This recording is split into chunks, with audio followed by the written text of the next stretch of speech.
pledge allegiance to the flag of the United States of America and to the republic for which it stands, one nation, under God, indivisible, with liberty and justice for all. Thank you. Please call the roll. Councilmember Francisco. Here. Hotchkiss. Here. House. Rouse. Self. White. Mayor Schneider. Item 1, Certificate of Recognition for Price, Postel, and Parma's 160th anniversary.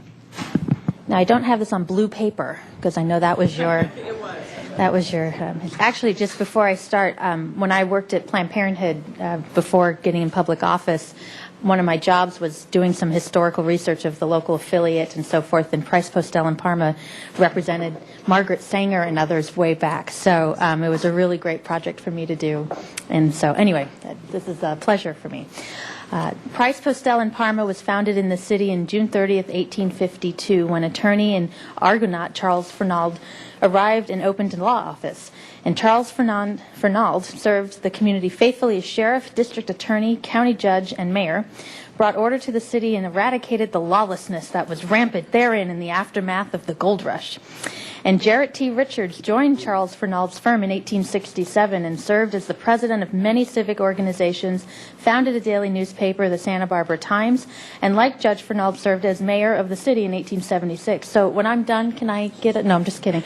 A job here. Francis Price joined the firm in 1918 and engaged in many activities to benefit the city, including the founding of Old Spanish Days Fiesta, the Santa Barbara Foundation, Montecito Water District, and Santa Barbara's Harbor. And A.C. Postel joined the firm in 1917 and likewise devoted himself to the activities benefiting the city, in recognition of which the Mission Rose Garden was renamed the A.C. Postel Rose Garden in 1985. And Harold A. Parma joined the firm in 1935 and played a leading role in the creation of Lake Cachuma, and with his brother John Parma donated the land that today forms Parma Park. And Price, Postel, and Parma has been in operation since 1852, is recognized to be California's oldest law firm, as well as the oldest continuously run business in Santa Barbara, and advances the practice established by its forebears of quality service through its attorneys who remain active in civic pursuits that further the interest of the city of Santa Barbara. So therefore, I, Helene Schneider, by virtue of the authority vested in me as mayor of the city of Santa Barbara, do hereby congratulate Price, Postel, and Parma on the commencement of their 160th year and recognize the many services of its members for the betterment of the city, citizens of the city. Congratulations. That's pretty exciting. Congratulations. Great. I imagine no one's around that was here way back, but if you'd like to speak to the anniversary, you're welcome to do so. Tim? Go ahead now. Well, thank you, Madam Mayor, and members of the City Council. Melissa and I and all of the members of Price, Postel, and Parma are very grateful for this resolution acknowledging the beginning of our 160th year. There's been a few changes since our founder, Judge Charles Fernald, arrived in Santa Barbara in June of 1852. For one thing, in those days, a sitting judge could also practice law. The pace of trials was more relaxed back then. It was the practice of the judge to take a break every quarter of an hour to allow the attorneys and the court staff to smoke. At the end of a trial, when a criminal received his sentence, he was marched next door to the adjoining Adobe jail, from which, when night came, he would dig himself out, leave the area, and save the city future expense. But one thing which has not changed is the public spiritedness of the Barbareños, and we are very grateful for the opportunities we have had over the years to serve the community. As you have graciously acknowledged in the resolution today, firm members have served as city mayors, city attorneys, district attorneys, and judges, and we have fostered local enterprises such as installing the first electric streetlights and bringing water to the community. We hope to continue to be of service to the community, and we hope to merit the very fine honor you've given us today. Thank you very much. I'd like to join Tim in thanking the mayor and the city council for this honor. Santa Barbara is a truly special community. It cares about its people and its environment, and we're very honored to have been part of that for 160 years. Thank you. Oh, yes. Okay. Yes, and we can get to that. All right. I'm going to take a couple. I'm an amateur. One more.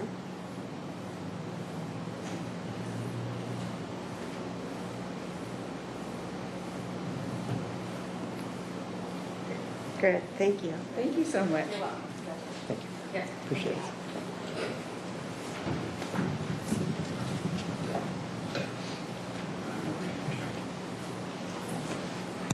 Okay. Are there any changes to the agenda? There's one, Madam Mayor, the closed session item number 11, we're going to be pulling that. It's not necessary. Okay. So we'll adjourn from here. Public comment, I have a couple of items for public comment here, and we have 2 minutes at the podium. We'll start with Patricia Batoli-Weibel and then Kellum DeForest. Good afternoon, Madam Mayor, Councilman, Councilwomen. I just wanted to come here and announce that we're hosting and participating in an energy forum this evening at the UCSB, and we'll be panelists of experts from CPUC to epidemiologists and several other representatives from the City of Santa Barbara. So we're inviting all of you, and I have flyers to hand out when you get a chance. And welcome all the city folks to come out and learn a little bit more about energy efficiency. Southern California has recognized the City of Santa Barbara as being a champion energy efficiency, and we certainly want to participate in those programs and processes with you. In the month of August, we'll be hosting a mobile home retrofit program. So all the folks that are currently living in mobile homes will be eligible for upgrades for their energy efficiency efforts. And thank you. Thank you. And just for those listening right now, it's tonight, Tuesday, at 5:30? 5:30 at the USEN on campus. at Corwin UCSB? Building. Mm-hmm. And is there parking available? Or There is what's the- parking available. I think there's no charge after 5 o'clock. So Okay. folks can head out if they like. Great. Thank you very much. Kellum DeForest?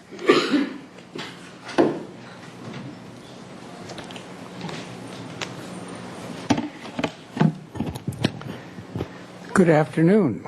I would like to bring up in the public comment the news that urban historian Jake Jacobus will be stepping down due to health reasons. The Pearl Chase Society wishes to thank him for his contributions in preserving Santa Barbara's historic buildings and sites. Mr. Jaime Limon of the Planning Department announced to the Historic Landmarks Commission that there are no funds for a replacement. Without an urban historian, there is no historian qualified to review applicants' remodel or tear down projects. The Society urges the City Council to allocate funds to fill this important position. I also want to acknowledge the service of Dr. Robert Baum, the Pearl Chase Society member who has volunteered countless hours in compiling and maintaining the city's photo archives. Dr. Baum also has had to step down due to health reasons. Thank you very much. Thank you. That concludes public comment. Mr. Francisco? Question concerning that item. Sure. Go ahead, Mr. Francisco. Mr. Armstrong, is Mr. Jacobus's position not funded? Just to clarify, Mr. Jacobus has asked for a 90-day leave of absence due Ah. to health issues, so he is not. I see, okay. Is not a permanent. At this point, the position is funded. Although Great, I'm not thank sure what we'll, I'm sure we'll make arrangements during this 90-day period, but the position is in the budget and funded. Great. Thank you very much. Okay. That will conclude public comment. The consent calendar, I believe there's some items to read. Go ahead. Item 3, adoption of ordinance for general unit memorandum of understanding extension and fiscal year 2012 furlough, recommending that council adopt by reading of title only. An ordinance of the Council of the City of Santa Barbara amending the 2008 to 2010 Memorandum of Understanding between the City of Santa Barbara and the Santa Barbara City Employees Association General Unit, ordinance number 5477, to extend the term of the agreement through September 30, 2012, and to include a supplemental agreement on labor concessions. And item 5, safe surrender of newborn infants program resolution, recommending that council adopt by reading of title only.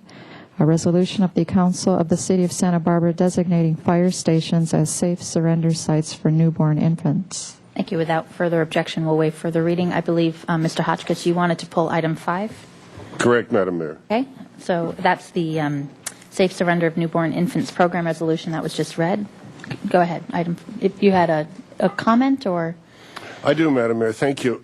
This is literally a life or death issue, and I think it's somewhat trivialized by putting on the consent calendar. So I wanted to pull it off and at least express what I think is maybe a different way of looking at this.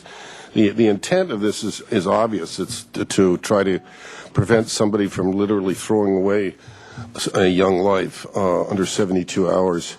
But I wonder if that's not an option we're giving too easily, if we should spend or direct our attention to encouraging people who may feel they are unfit to be mothers to look to adoption or any other means of caring for an infant, but not just simply dropping them off at a fire station. Having said this, that we do have an outlet for this that's, I think, more appropriate, which is our Cottage Hospital, where a young baby could receive any and all needed care, and that would be a preferable way to go. I just would hate to think that people in a situation where trying to decide what to do with pregnancy could say to themselves, well, I don't know, we'll decide at the last minute. We could always drop it off at the fire station. That's unfair to both the parents and the child. So I'd ask my colleagues to consider foregoing this opportunity, but I look forward to the discussion. Thank you. What would you like us to do? I'm not quite sure what you're asking. I think we should vote no on this particular item. I see. Okay. And Chief Demizio is here if there are any questions on this. Any other comments on item 5? Mr. Francisco. I do have a couple of questions. Chief Demizio, I assume that there are other jurisdictions that have done things like this. Do you have any comments on how it works? Madam Mayor, members of the council, Andy Demizio, Fire Chief, here today to hopefully answer some of your questions you might have about this proposed resolution. Yes, every jurisdiction in Santa Barbara County has adopted this as having fire stations as safe surrender sites. Santa Barbara City was the last remaining piece in the puzzle. At the beginning of 2011, the fire chiefs got together and we looked at LA County to see what they had done in terms of this. This policy has been in place in LA County. The California Safe Surrender Act has been in place since 2001, and it designates hospitals as safe surrender sites. So to this date, Cottage Hospital is our designated safe surrender site in the city of Santa Barbara. This resolution would include fire stations along with that site. So designate your fire stations as safe surrender sites. What we've seen is that there is a tremendous amount of babies were being abandoned in Los Angeles County, and it was difficult for people to gain access to places where they could surrender their child. And this is only for infants that are under 72 hours or less. So it's very specific, and there's very specific policy which we would follow at the fire stations. And you mentioned Cottage Hospital. Well, that's where those babies would go. They would be dropped off at fire stations. We would go through a series of policies which include asking the parent or the person that was dropping off the baby if they could fill out a medical questionnaire, which could be life-saving for the person as they grew up and became older. We would identify that baby with a bracelet, a band, so that the baby could be tracked, and we would give a tracking information to that adult also, so that if they decided within 14 days they changed their mind, that they could reclaim their infant. We would make sure, of course, the primary thing is that the baby is safe and that it doesn't have any evidence of abuse or neglect. And after that, we take care of the baby until an ambulance comes and transfers that baby directly to Cottage Hospital. At Cottage Hospital, the baby is taken care of by the neonatal unit there, and Child Welfare Services is contacted. So, Chief, how do you know, just out of curiosity, to what extent have people used this service since it's been implemented elsewhere in the county?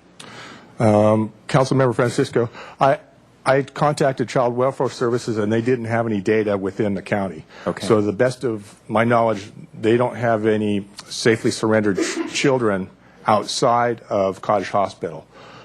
Parents have surrendered their children at Cottage Hospital voluntarily. I couldn't get the data on that either, unfortunately. Okay. But within LA County in the last, since 2001, over 80 children have gone through this safe surrender program, and they've been safely surrendered.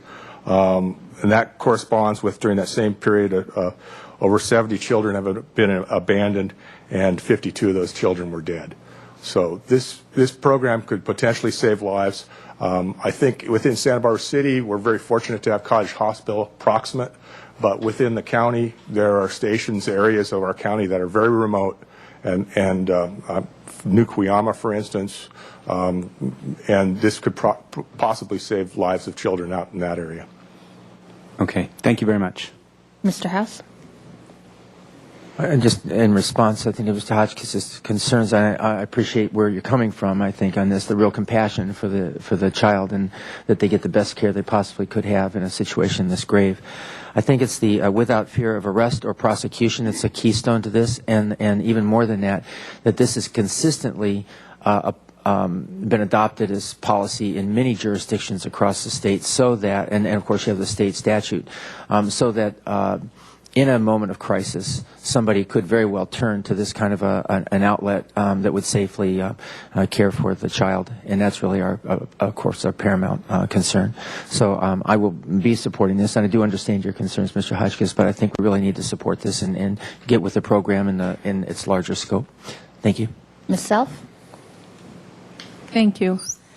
I certainly understand Councilmember Hotchkiss's concern, but I think sometime the proximity to a location might make the difference.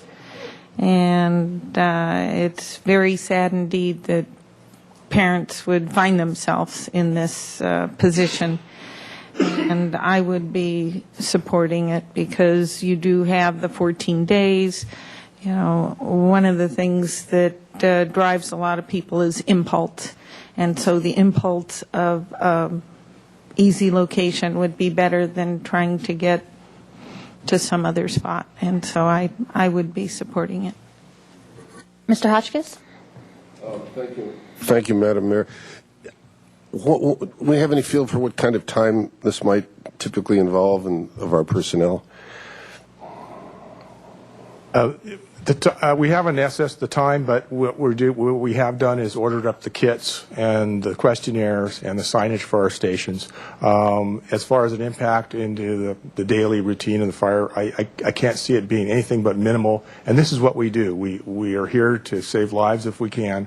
And if there was time to be spent, any firefighter that I work with, I know it would not be counted even. Right. Well, I mean, we're talking about a tragic situation here, so it makes it really tough. But let's say in the midst of this, we get an emergency call for 70% of our calls are medical, and we've got to go out right away. Can a station handle?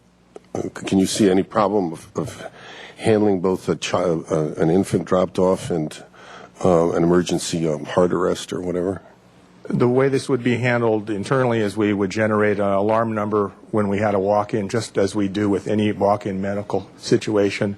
At that time, that engine company would be registered as busy in our computer-aided dispatch, and the second engine would be dispatched to that medical emergency. So it can have a slight effect on response time, but not great. The other station covers for you.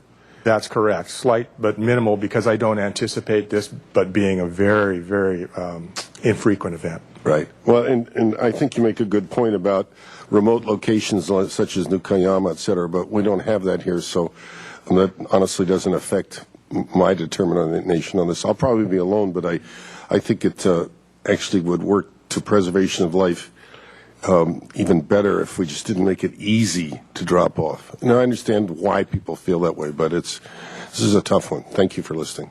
Mr. Rouse? Thank you, Madam Mayor. So, Chief DiMizio, the fire stations can be almost a quasi-emergency room, at least on a walk-in basis.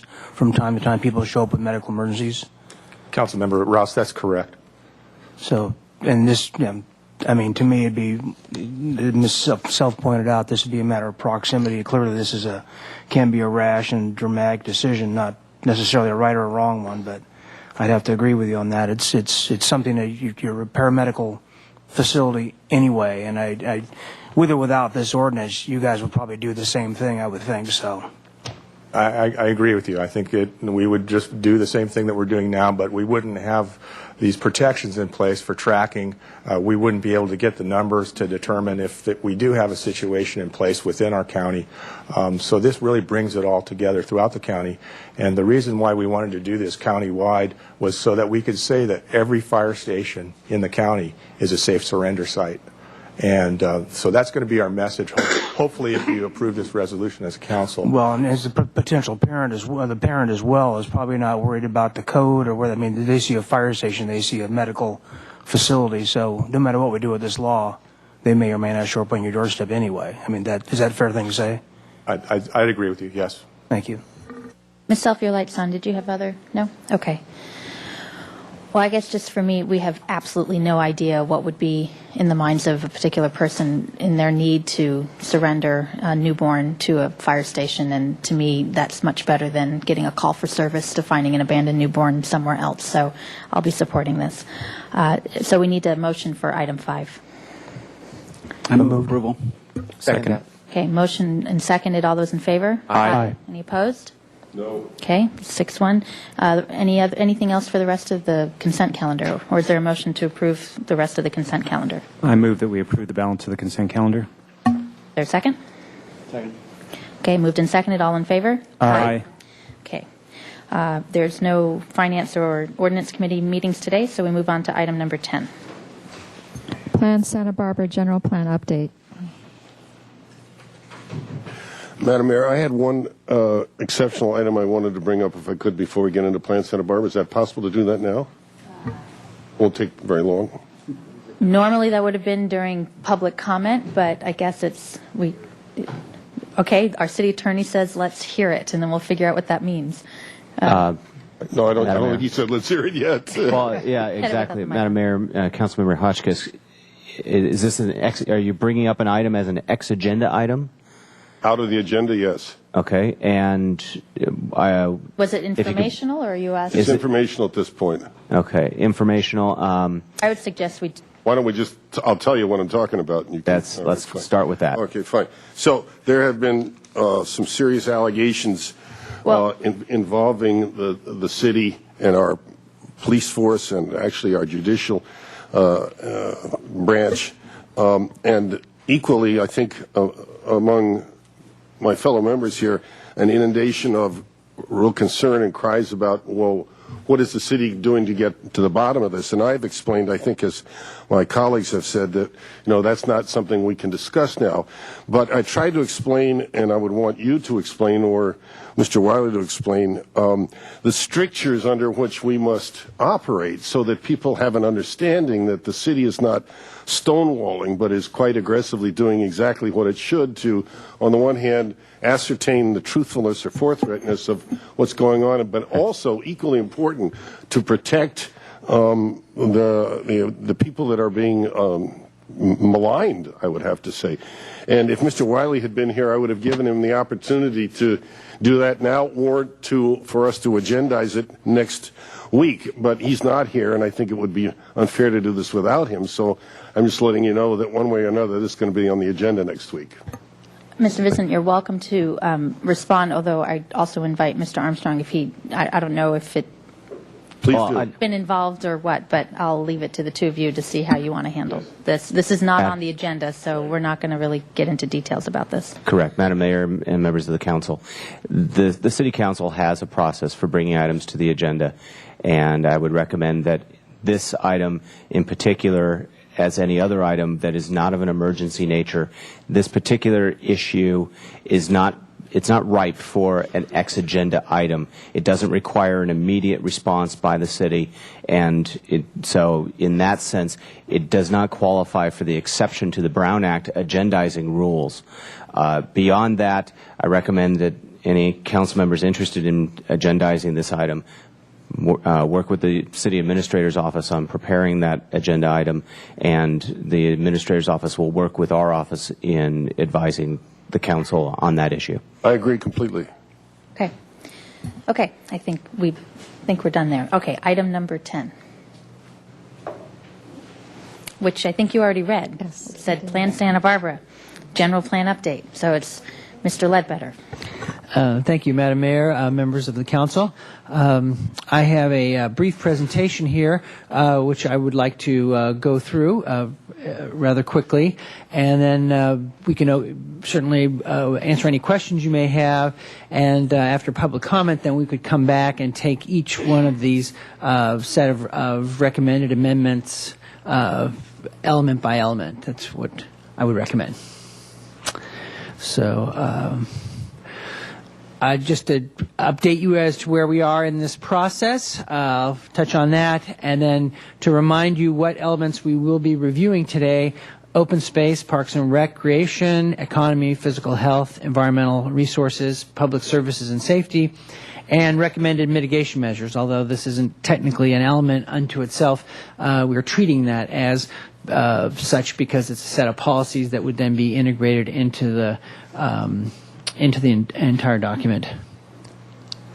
I think, as most of you know, since late last year, 15 meetings of the ad hoc subcommittee have been held, concluding this last June 16th. A good portion of those discussions has been around residential density, the design of these larger buildings, how they would look, the size of them, as well as parking and how parking plays into residential density and design. In addition, the ad hoc subcommittee has gone through in a fine detail all of the goals, policies, and implementation actions for all the proposed elements, of which you'll be seeing approximately half of them today.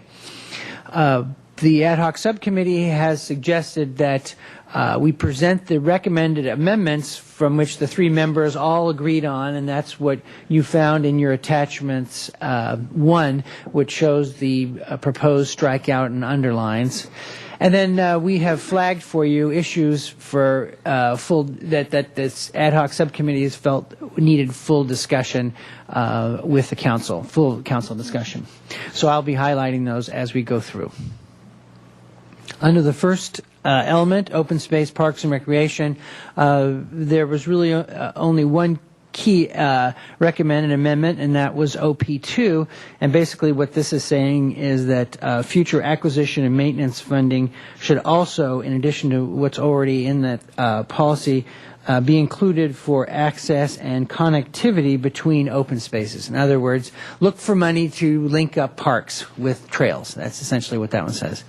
For this particular element, there were no other outstanding issues that the ad hoc subcommittee felt needed full council discussion, and so I will leave it at that. During your remarks, then we could come back to this one, and if there are outstanding issues, then take them up at that point. So this is kind of the format I'll go through for each one of the elements here.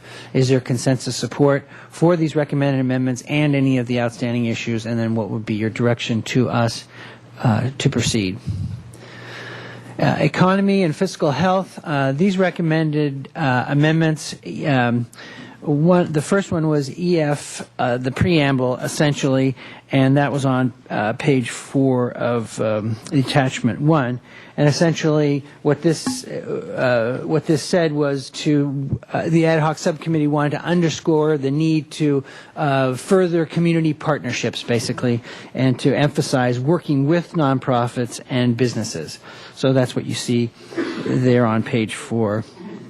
And then EF5 under green and sustainable buildings, which is the following page, starts at the bottom of page 4, green sustainable businesses, and carries over. And the last bullet point, here the issue was that the ad hoc subcommittee felt that it needed to be specified what types of education programs were being promoted. And here it was environmental versus green, and talk about these were city programs that were such as water conservation that were being encouraged. And then other outstanding issues, there were no other issues that the subcommittee felt needed to be discussed by the full council. Again, we'd come back to you for, do you have consensus support on this, and give us our direction. Environmental resources, this was the one area of today, all the elements I think there was the most discussion on, and I'll first go through where there were the areas of consensus on the recommended amendments, starting with ER 1.2, which was on page 7 of attachment 1, and essentially what this the changes here are what was reflected based on the SB-CAG recommendations that over the next 20 years, consistent with legislation for SB 375 to promote sustainable communities, that the greenhouse gas emissions be reduced, the target be reduced to zero emissions, a net zero increase, over the next 20 years. So this was bringing in what had previously been proposed to be consistent with the regional SB 375 process. There's a question from Mr. House. Mr. Ledbetter, if I may, just a chance to catch that right while it's on the fly. When I read that, it says the new language says region of a zero net increase in regional GHG emissions from vehicular traffic, and then it's crossed out the baseline year. And what I couldn't tell is what's the baseline year. It had been 1990, and I think that's what's been commonly referenced statewide. It rather seems that we should be identifying the baseline year in this. Any comment on that, or? I believe this. I can help. It's this SB-CAG, and that what this unless. Go ahead. At the SB-CAG meeting that looked at what the recommendations to go to the Air Resources Board, and then that's the Air Resources Board established the guidelines, was if there's a zero net increase, it's zero net as of right now. So there's no increase right now. So it's not like you're trying to compare yourself to 1990 levels or compare yourself to any levels. There's just not an increase. Am I getting that right? Yes, that's correct. So that's why the baseline is no longer in the document here. And as I understand, the recommendation is just to be consistent with what the SB-CAG recommendation was. That's correct. Okay, well, we may discuss that later. I seem to think the 1990 was what we've been shooting for all along. We should probably go back to that, but we can talk about it more. Okay. Go ahead. Okay, so I'll continue then on the recommended amendments for the environmental resources. The next one then you'll find on page 10 of your attachment 1, and that is the discussion about the Highway 101 setback. And while there was some discussion at a couple of meetings about, the distances of 250 feet or 500 feet or no distance at all, there was a clear agreement that the determination of when this setback should be removed should not be left strictly to the California Air Resources Board. So what you're seeing here is that it would also be determined by local studies conducted by the city. So that's what this says, and we'll come back to this again in terms of the goals. But this is just the line by line recommended changes. The next one then would be page 13, ER 17.3, and on that one,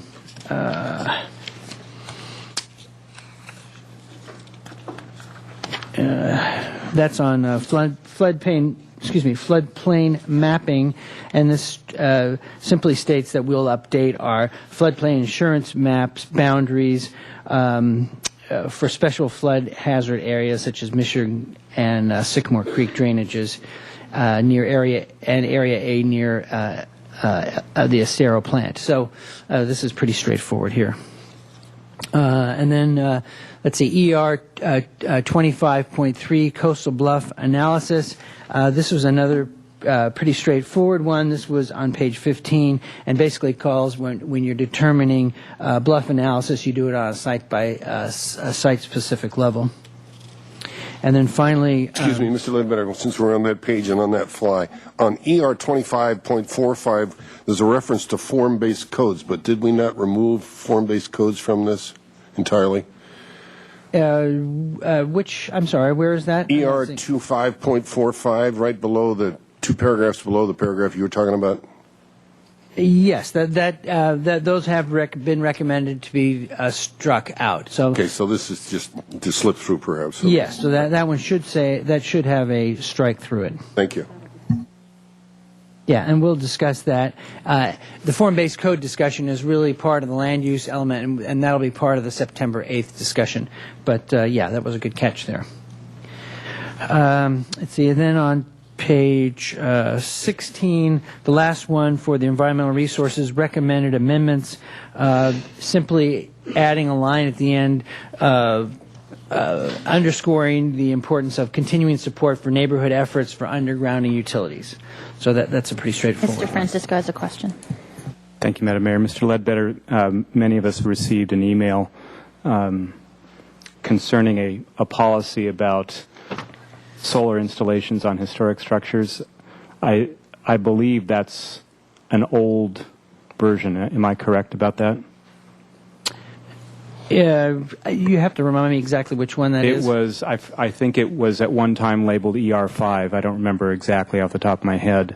But there was a suggestion about expedited approval for solar installations on structures, historic structures and structures within El Pueblo Viejo. ER 6.5.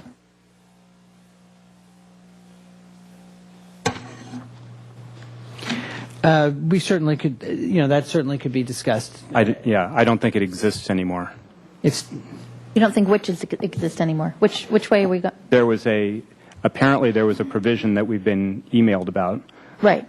Concerning expedited approval of solar installations on historic structures, and I don't think that exists in the current document. Okay.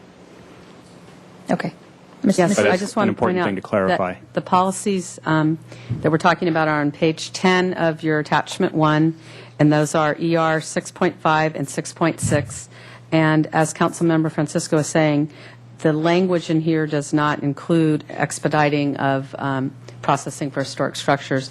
You've been asked to consider including that as Amending it. an Okay. amendment. All right. Yes. Thank you. Thank you. Thank you.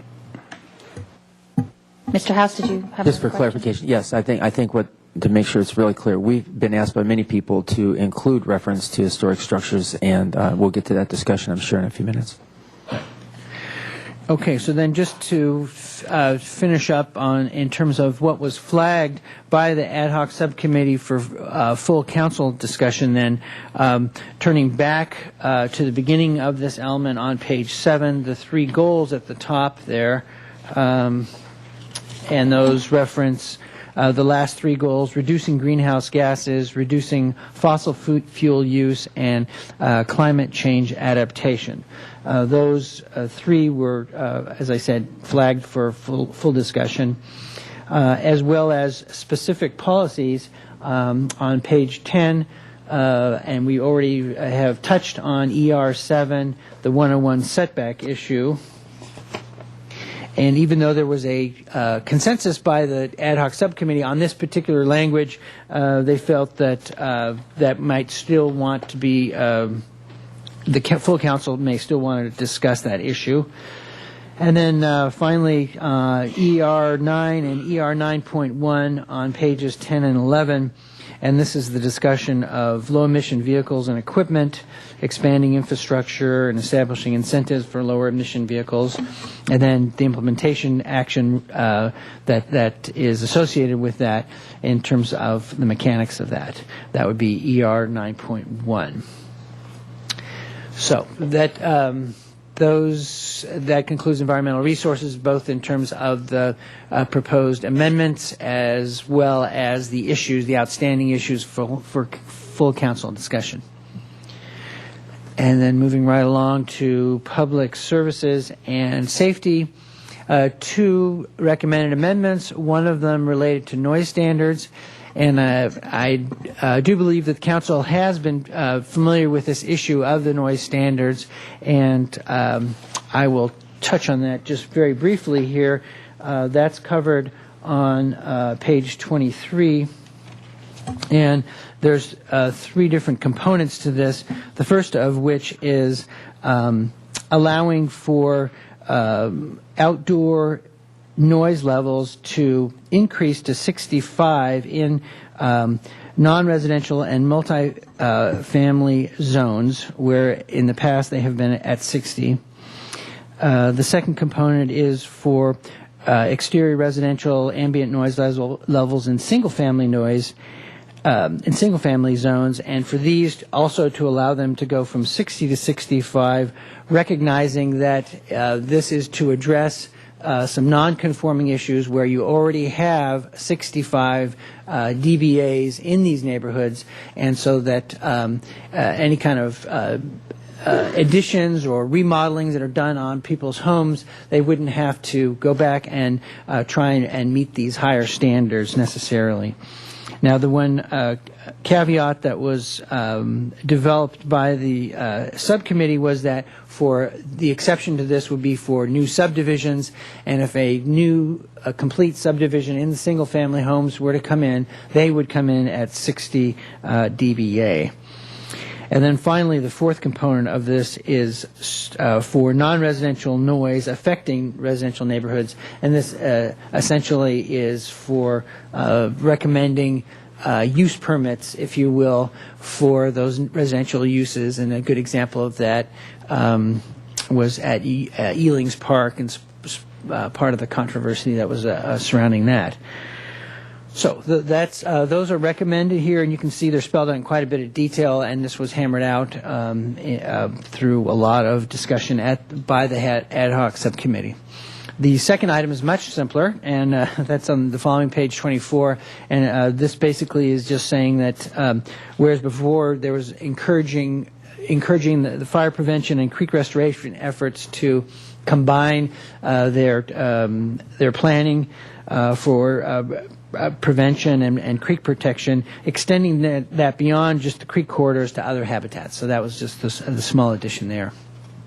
There were no other items that were identified for full council discussion on this element.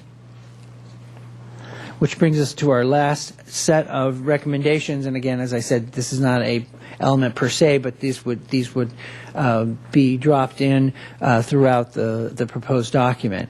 And for these final environmental impact report mitigation measures, just to remind you, these are separate and distinct from the mandatory mitigation measures that the EIR requires in order to make the findings for mitigation of the entire document. These are sort of going above and beyond that, and they're recommended mitigation measures. These were both recommended by the Planning Commission and then again by the ad hoc subcommittee. They recommended accepting these in toto, and there were no items identified for full council discussion.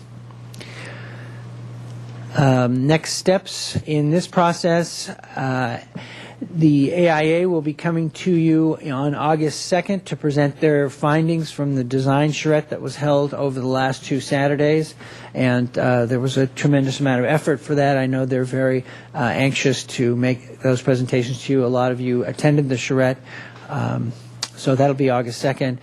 And then the second half of this discussion, the ad hoc subcommittee's recommendations on land use, housing, and circulation elements will be presented September 8th after the benefit of having the design charrette presentation. And at that point, we'll be looking to the council for final direction on the entire document. So once final direction, the council gives staff final direction, then we need approximately 8 weeks from that time for the document preparation to incorporate all of those changes, and that would include the last 2 weeks of that would be for public review, so there's ample time for circulation of the policy goals and policies for everybody to comment on the final hearing. So that would be for adoption. You'd have 8 weeks later council final action. So that concludes the staff presentation, and if we have any questions, we're happy to answer those. Questions first. We do have some public comment, and I know Ms. Self has a list of items that we can address after public comment too. So, any questions first, Ms. Self? Thank you. Through the document, it talks about support and encourage. Those are rather broad terms. Can you elaborate on encouraging enterprises that serve the needs of existing local residents, workers, and business? I mean, it's a gas station, it's a drugstore, how are we going to encourage that? Which page are you on, I just think so we can I'm see? on page 5. Thank you. But it's throughout the thing. It talks about support and encourage. And I so see. I'm wondering what role the city has in supporting and encouraging. Okay, thank you. Well, that's a very broad question, and I'm afraid I have to answer it in a very broad way.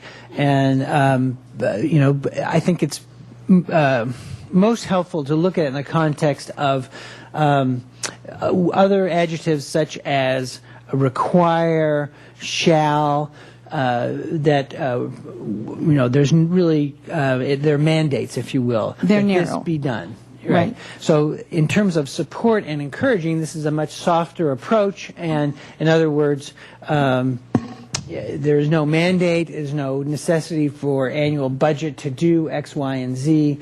And so the city, therefore, depending on what the program is. So, for example, again, if it's water conservation, we would encourage and support people to conserve water. And we do that through education programs, through some incentives.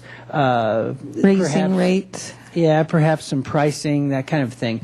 But again, it's incentive based. It's not a mandate. So I think that's probably the easiest way. Well, I you guess have to you really need to look at each one of them to Right. kind Well, of that's zero in on something we provide, but the item of supporting a local business that provides services to the residents, that I'm trying to understand in a more specific way what the city sees as its role in that way. Do they get reduced development fees? Do they get swished through the system? I don't know. Help. Madam Mayor, specifically on this, it's on page 5, and this is in the economic and fiscal health element. It's EF13, titled Local Needs. Encourage enterprises that serve the needs of local existing residents, workers, and businesses. Again, the city, this is, as Mr. Ledbetter said, very general, but in working with the downtown organization, for example, and working with large property owners who often do come to the city and say, what are the needs of the community? Some people have a certain business plan. Others people are open to what the needs are, be that a corner store in a neighborhood, more visitor-serving uses in the waterfront area, or incorporating restaurants. So we do give general feedback to people looking to make improvements in the community, be it new development or new business enterprises. And the concept of saying we'd like to see that the local needs of the community are addressed, that's all that means. And there are a lot of policy directions here that are have become somewhat routine in terms of the city being a partner and supportive of programs in the city, be it the environmental programs, educational programs, economic. And this is why I think the ad hoc subcommittee recommended that the introduction make it clear that this section in particular, the economic section, is a lot about partnerships. And so being supportive and encouraging is sometimes the role that we have in these partnerships, whereas we're not actually instigating or instituting these business practices, but we are in more of the role of support and encourage. So from this section, that's where I think this is coming from. And I do think that the ad hoc committee, in effect, discussed this a little bit by focusing on partnerships. Okay. Mr. House. It's great. It reminds me of our friend Lee Moldaver's little speech that he does whenever the word support comes up. He talks about the 3 different meanings of the word support and how they can be interpreted different ways at different times. But I think that is what's intended. City could be in a public-private partnership, could be encouraging or having legislation that would be encouraging. It could be in the development review process, doing really good nudging that can help us with really having that kind of soft but maybe very effective partnership. And I love, it's not, I'll have to sneak a comment in, I love this cooperative spirit that got in here. But on page 15, I have a question for Mr. Ledbetter. Mr. Ledbetter, on ER 25.3, with this, when we're having served on the Planning Commission and recognizing the importance of the how we address development along the coastal, in the coastal zone, and especially along the bluffs, I'm surprised to see the word "should" in here as opposed to "shall," and I just wonder about that. Was that intentionally chosen? This has to do on the third line where it says that. It says should trigger the requirements for professional site-specific coastal bluff location analysis. We know that the level of analysis could be very short if it were just an easy, obvious thing of some sort. But it seems like it shall trigger some analysis, given what you'd said a moment ago. Madam Mayor and Councilmember House, you're correct in your recollection of what we typically do on development proposals along the coastal bluffs. For most of the projects that you might have seen on your time with the Planning Commission. But we actually do review a number of permit and property improvements that don't rise to the level of a full coastal development permit and don't always require the coastal bluff analysis. So we have a lot of policy and technical support and direction to require the studies in many cases, but they're not always required. So I do think that the should in terms of this document is acceptable in terms of they will be required when necessary. Where this came from, too, just to help you with this, the background on this one policy, we actually have heard consistently through the general plan process from a representative regarding one property owner on a bluff top property. And they were very concerned that the general representations in the general plan and EIR and such seemed, they believed, to be more of a blanket description of the hazard in the area, and they wanted to be assured that site-specific studies would be called for and that we wouldn't be basing any conclusion on the hazard or the ability to build on these properties based on the generalized maps that we had in the final EIR. I think this is a very valid policy direction to have, but I did also want you to know that it was very specifically requested, and to date has been agreed to in terms of the language and meeting their needs that they had on regarding this Ms. concern. Weeks, just I guess this is what I want to ask. Mm-hmm. You know how the staff makes a determination, an early determination. This happens for our environmental review as well. There's this early look, see, and once it passes that point, it either goes for further environmental review or it doesn't. Correct. On any given project. Same thing in the coastal zone. I'm looking for the shall that really gives you the policy basis for making that determination even at the staff level at that earliest phase, not just triggering a full analysis, but that actually triggers some that calls for staff to make a determination whether to proceed with further analysis or not. And it seems to me that the policy language would be much better for our staff to have that to stand on. And I do think that the strength of that direction lies in the Coastal Act and our local coastal plan. Okay. I don't have those documents in But front you of have me the now, language you but need they to really- really do. In order to find a project consistent with the Act policies and guidelines, there's actually been new direction in terms of how we do that analysis from the state regulatory level. Mm-hmm. So we really do have that direction Okay. in other I know we get areas. challenged from time to time. I want you to have the policies to support you. And in this regard, I think it's very standard. Thank you. Yeah. Mr. Hotchkiss. Thank you, Madam Mayor. I just have a few things. Most of them are clarifications since I was on the ad hoc committee. But on page 1, where we go into park and open space standards and planning, and then there are 3 bullets there. Those strike me as just something we've lifted as a standard from somewhere. I don't know. They don't look original. Am I right? Is that sort of a national standard we've got here? Optimal walking distances to parks. How do we know what that is? I mean, Madam depends Mayor. how well you walk. Madam Mayor, Councilman Hotchkiss, these are standard. These are pretty standard here. And about, I believe, about 6 years ago, we had one of our subconsultants, as the process came in and analyzed our park system, and came up with basically an assessment of where we stand in terms of our parks open space per resident. And this number of, for example, 1,000 per resident is pretty standard here. Okay, thank you. On page 6, EF 19, child and senior care for working families, recognize and promote the provision of child and senior care as necessary, as a necessary complement of employment. Is there a size of, if it's a small business and going to have child care or senior care or anything, do we need to modify this somehow? Or? Madam Mayor and Councilmember Hotchkiss, I think this policy is a very general statement. It's not providing direction into exactly when or what size of project to be aware of the connection between employment and family care needs, be it child or adult or senior. So this is a general policy statement.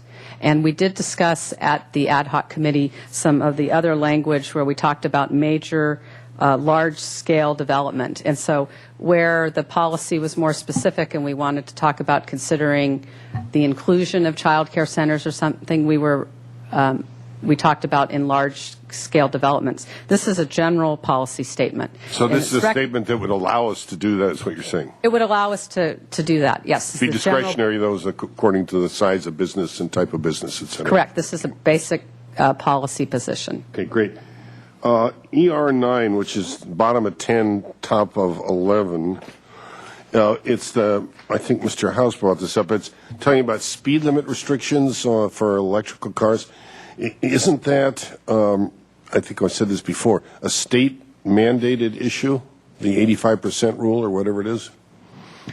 You can't just arbitrarily say, right? Madam Mayor, Councilman Hotchkiss, yes, that is regulated by the state, and that is part of the issue is, how could we would support an amendment to that, so it would be part of the legislative platform, if you will. Well, that's what we're addressing here, right. Really? Okay. Thank you. I think that's it for right now. Thank you. Mr. Rouse. Thank you, Madam Mayor. Following up a little bit on what Ms. Weiss said, and actually a question for Mr. Vincent.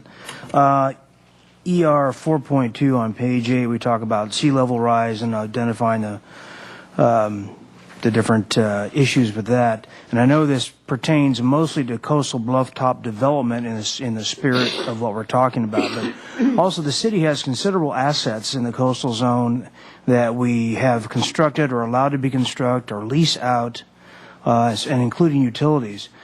By codifying this and not providing right away for revetment or whatever other types of options we think we might need to mitigate these effects, are we putting ourselves at some kind of a liable risk? For example, if we build a building and lease it out for 40 years, but here we say the sea level is going to rise by whatever factor we say it's going to rise. I mean, are we putting ourselves in a noose doing that? I mean, if you have an at-risk property that you know is at risk, or we define it as at risk, are we doing our due diligence by then leasing that property for a long term? Madam Mayor, members of the council, I think that one way this would play out is if we have an identified risk for a city asset, our leasing policies might change with respect to that asset. That would be one approach to addressing this issue. I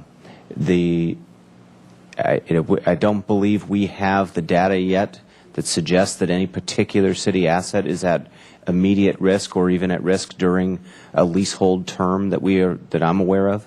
And I advised the Waterfront Department for many years, and so I'm familiar with those leases and the term of them.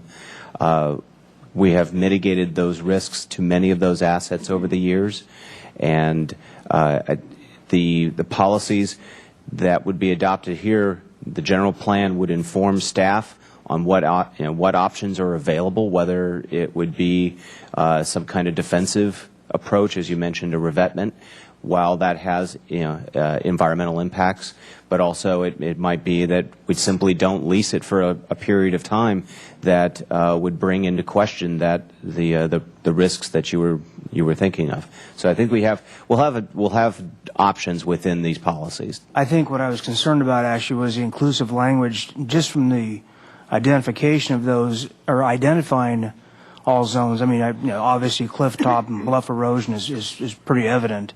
And I certainly don't want to debate sea level rise at this point in time. But I was wondering if codifying it or adding it into code in this manner puts us at some kind of risk. I mean, that was kind of my question. If by including this language, if we're setting ourselves up down the road for something that well, you guys obviously knew this was going to be underwater. Why did you lease it to me for 40 years? Or why is this utility buried this close to the bluff? So I didn't know if if the inclusion of this language necessarily was a thing that could be bad for us in the future. Madam Mayor, members of council, I do not see the inclusion of this language in the general plan as increasing or decreasing our risk. The existence of these risks will exist independent of our general plan.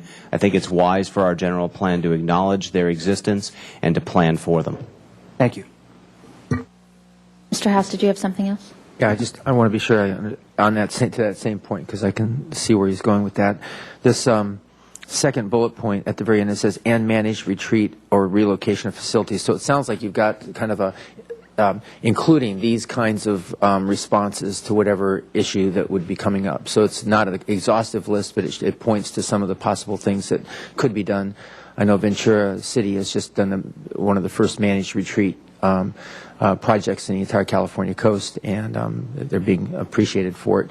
That's the kind of thing. You've got like a list of things in this. Is that the way you're going at it? It's not the only things that we might consider, but these are examples of the kinds of things that we might do. Yes, Madam Mayor and council members.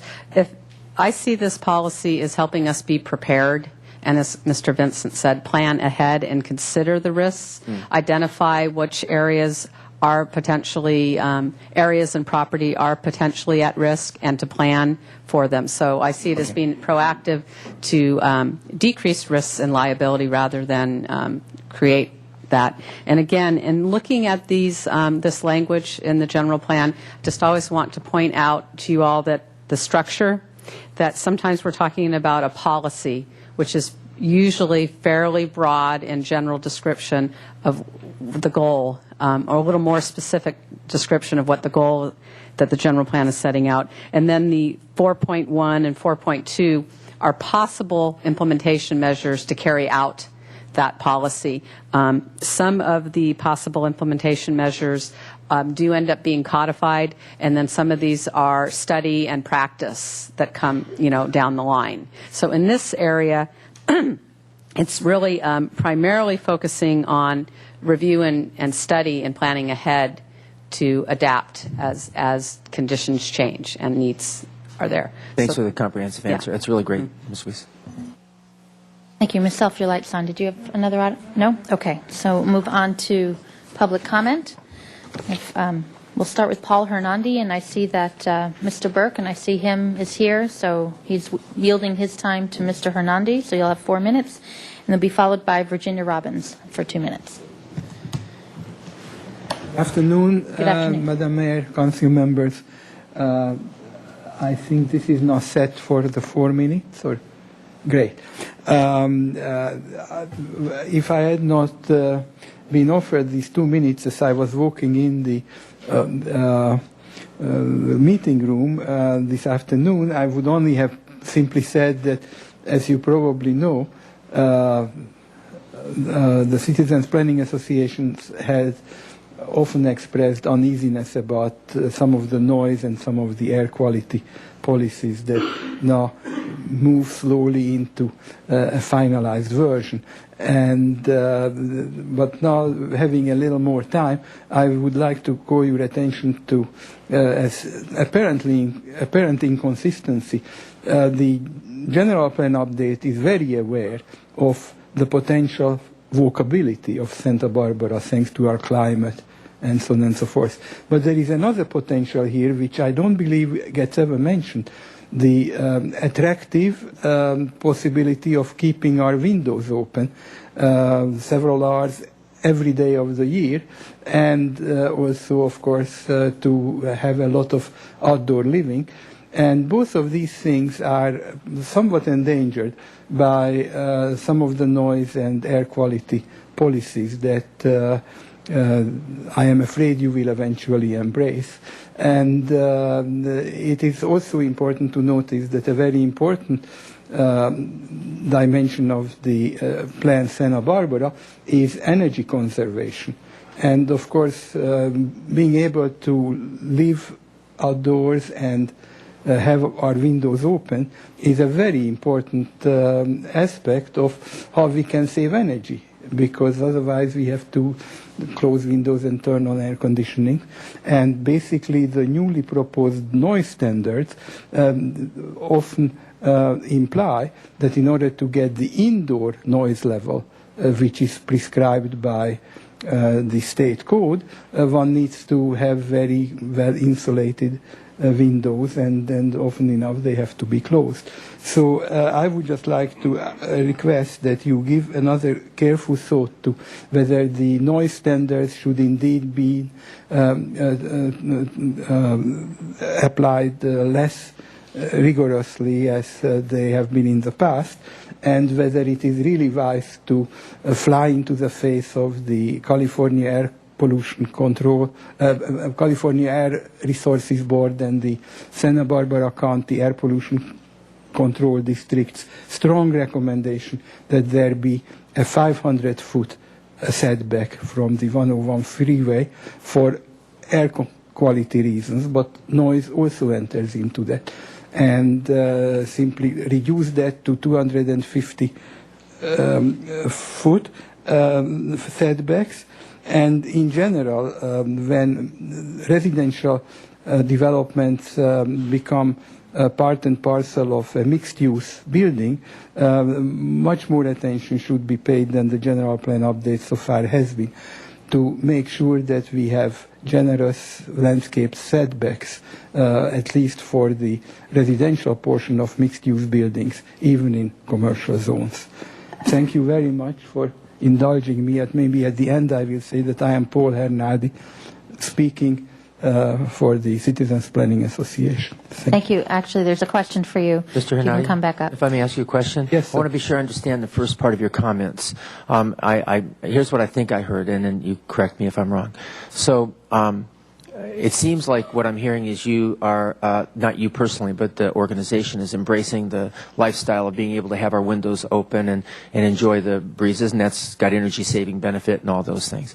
And that you're concerned about having the noise level restrictions be too constraining that would prohibit residential development, maybe in neighborhoods that already have a higher ambient noise level. Am I misunderstanding you? I want to be sure I truly understand your... I don't know now if I understand you quite correctly, but no. What we are concerned is that buildings will be erected where windows will have to be kept closed, and if there are such buildings already, that's deplorable, but probably not a feasible solution to that is to demolish buildings, but that new residential buildings or residential components of mixed-use buildings should take care of having, if they are put in a noisy neighborhood, then it should have a proper setback from the noise generation, so that eventually it is possible, even in every neighborhood of the city, to live the kind of life that we think is healthy. And if I may add one more thing, I don't want to take up your time with that other thing. So. Okay, thank you. You helped me. Thank you very much for I the appreciate question. the clarification. Thank you. Thank you. Virginia Robbins will be followed by Brooke Robbins.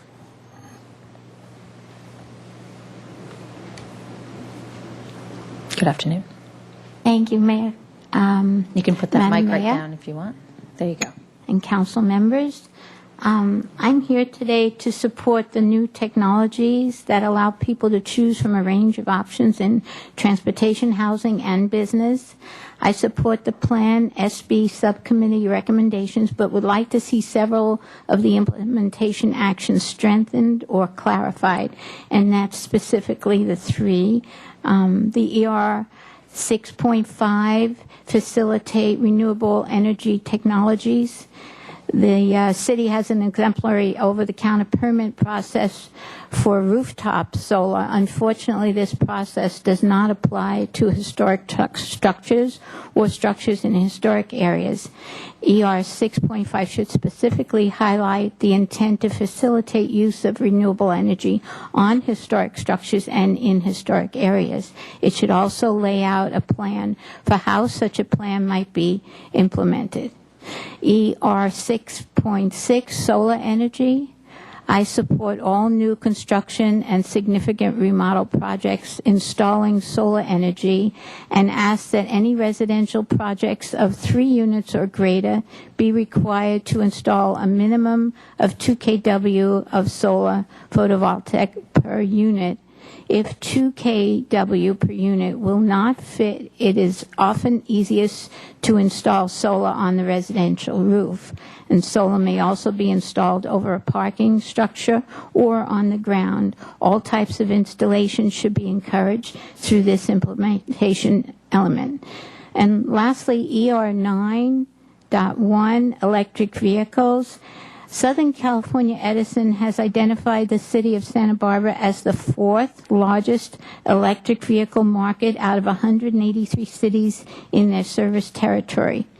This means that they expect Santa Barbara residents to adopt this new technology faster than almost every other city in Southern California. You need to wind up, please. You're at your 2 minutes, so if you could wind up. Oh, sure. And then I'm just asking that ER 9.1 as vital to Santa Barbara residents be kept included. Thank you for your consideration. Thank you. Brooke Robbins will be followed by Mickey Flax.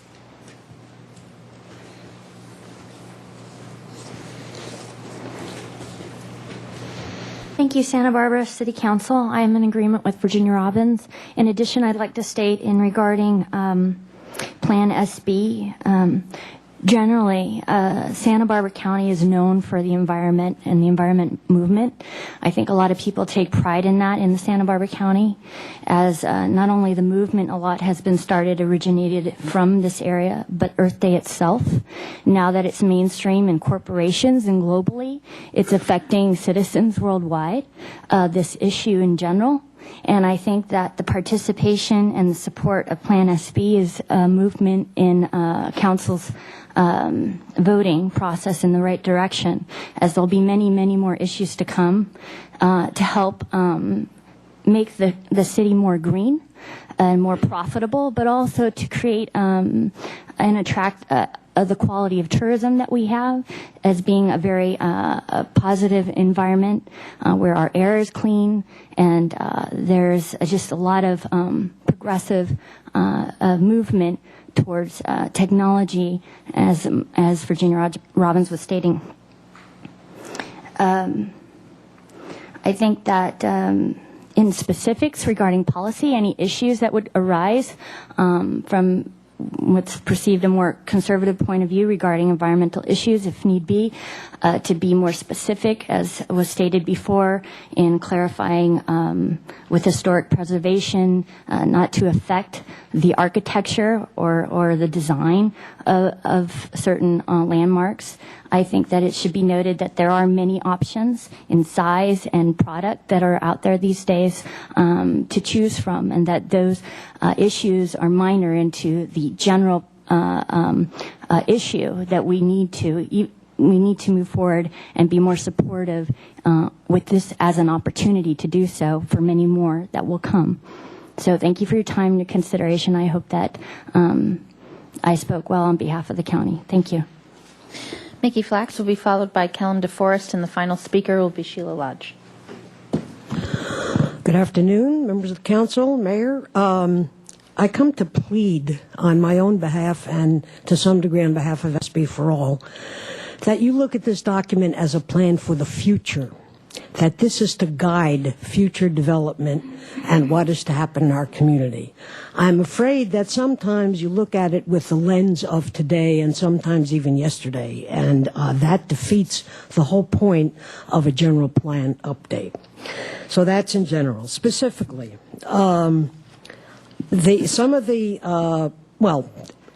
of this lack of future orientation is the wholesale change made by the ad hoc committee that changes implementation action, which is a standard for all general plans in the state of California, changes it to possible implementation actions to be considered, to which I've added if the creek don't rise. I think it trivializes the implementation actions that are before you, and I think that it, again, represents a sense of not really wanting any change in the future and not really wanting to plan for change in the future.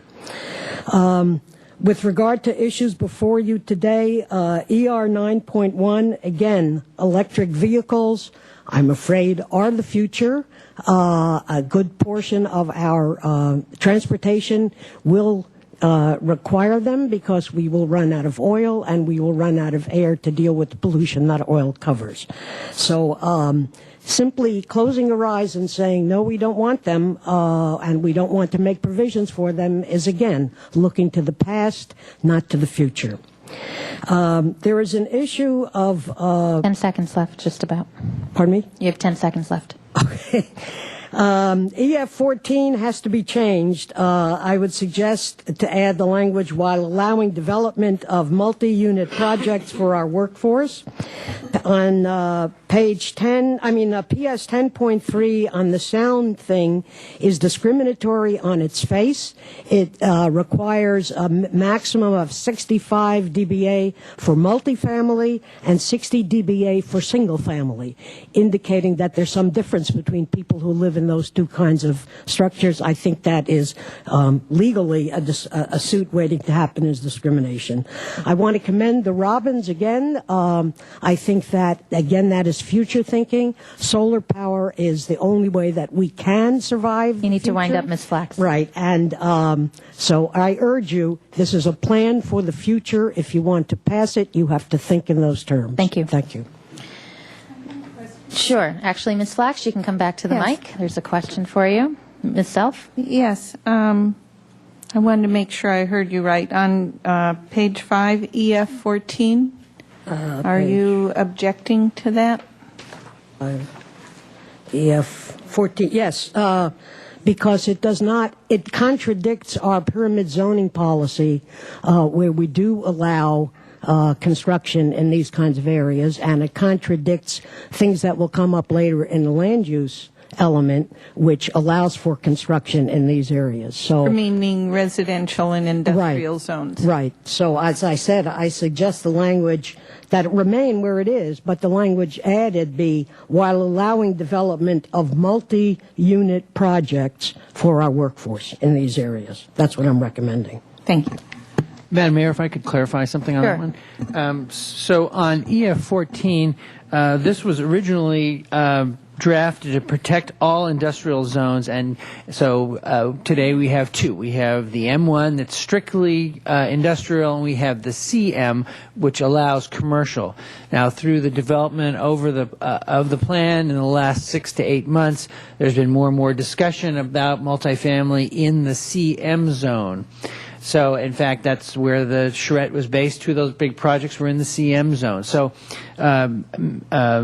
Ms. Flax is correct in that this would need to be amended, the language slightly amended, to allow for housing in the CM zone.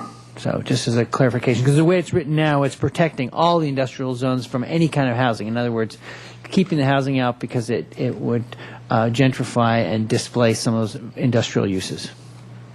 Thank you. Mr. White, you had a question at this moment, or we still have some public comment? I did have a question, and that is, Ms. Flax alluded to the addition of to be considered to implementation policies, and my recollection is that that was a council action not a subcommittee action. Am I correct on that? Okay, thank you. Thank you, Mr. DeForest. Thank you. Go ahead. Okay, am I on? You're on. Okay. There's so much in these documents, I think things might tend to slip by. And there are two items I found. This is ER 13, Coastal Habitats and Species Protection, RMBIO 3, and it asks that waterfront habitat and wildlife management, that native habitat restoration be encouraged. But it goes on to say that the city should restore a line of coastal sand dune habitat along the city waterfront, including the removal of non-native and invasive plants. I agree with the non-native and invasive plants, but restoring the sand dune habitat? The restoration of coastal sand dune habitats along the city waterfront is great for the birds, but I'm afraid the birds do not generate as much tax revenue as the tourists and locals enjoying the beach. The sand dune habitats along the city waterfront have not existed for over 100 years. So that could be fixed. And then on ER 16, minimize debris and trash, and there is a line there that says the city shall implement a ban on the use of plastic bags for large retail establishments. And I thought you had voted against that, and I don't see why that's still in the general plan. Thank you. Can I be, Mr. Yeah, Mr. Ledbetter, is DeForest. that in there? Question. Is that not an older version? Maybe I found an older version and it's gone now. So. There is a ER 16.1 that was deleted. That's what's in our I think that is staff the one that was report, and I think deleted. that's the one Mr. DeForest is alluding to, right? Oh, it's where I don't see it. Bottom of page 12. That's That's correct. deleted. That has been deleted. Okay. So that, just to be clear, that what you're asking about has already been deleted according to the ad hoc committee. Okay. But I think the coastal beach dunes is in there somewhere. Do you remember where that is, Mr. Ledbetter? I remember seeing it, and I don't. Yeah. Well, you can, looking for as that. Ms. Lodge still has her public comment, so if you could look at that as we hear from her, and then we can get to clarification. Thank you, Ms. Lodge. Thank you, Madam Mayor and members of council. I'm Sheila Lodge. I'm concerned about expediting and requiring solar in the historic zones and in historic structures. One of the things that everyone said that they loved about Santa Barbara, and I know you do too, is its historic character. It's also important to our economy because it's part of what attracts tourists. And I think that it should be left as it is on a case-by-case basis. There are solar panels on the recently approved project where Vaughn's is, so it can be done, but it needs to be on a case-by-case basis and not a requirement in the general plan. Thank you. Thank you. That concludes public comment. It's back to the council, but maybe if staff can clarify that last question about dunes. I don't see it on the staff report. You do? Up. Number 12. The clarification is those are in attachment 2 in the recommended mitigation measures. Oh. Okay. Thank you.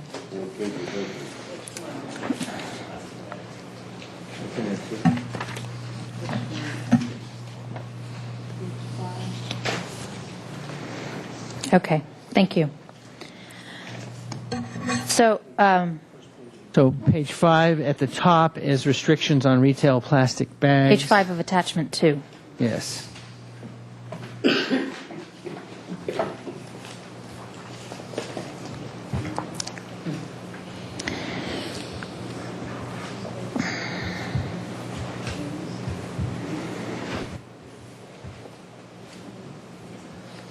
Well, Madam Mayor, when we have made a determination about debris and trash, and yet it appears in the draft EIR, doesn't our vote take precedence? Of course. Okay. So do we care if it's here or not? It's in the doc, right. We've already made a policy decision about right. that, but Okay. any given Tuesday, we can make policy decisions about anything, right? So, almost. But so, yes, so to answer your question, yes, Mr. Hotchkiss, the current vote about the policy decision trumps potential mitigation measure that's in a draft EIR. Right, okay.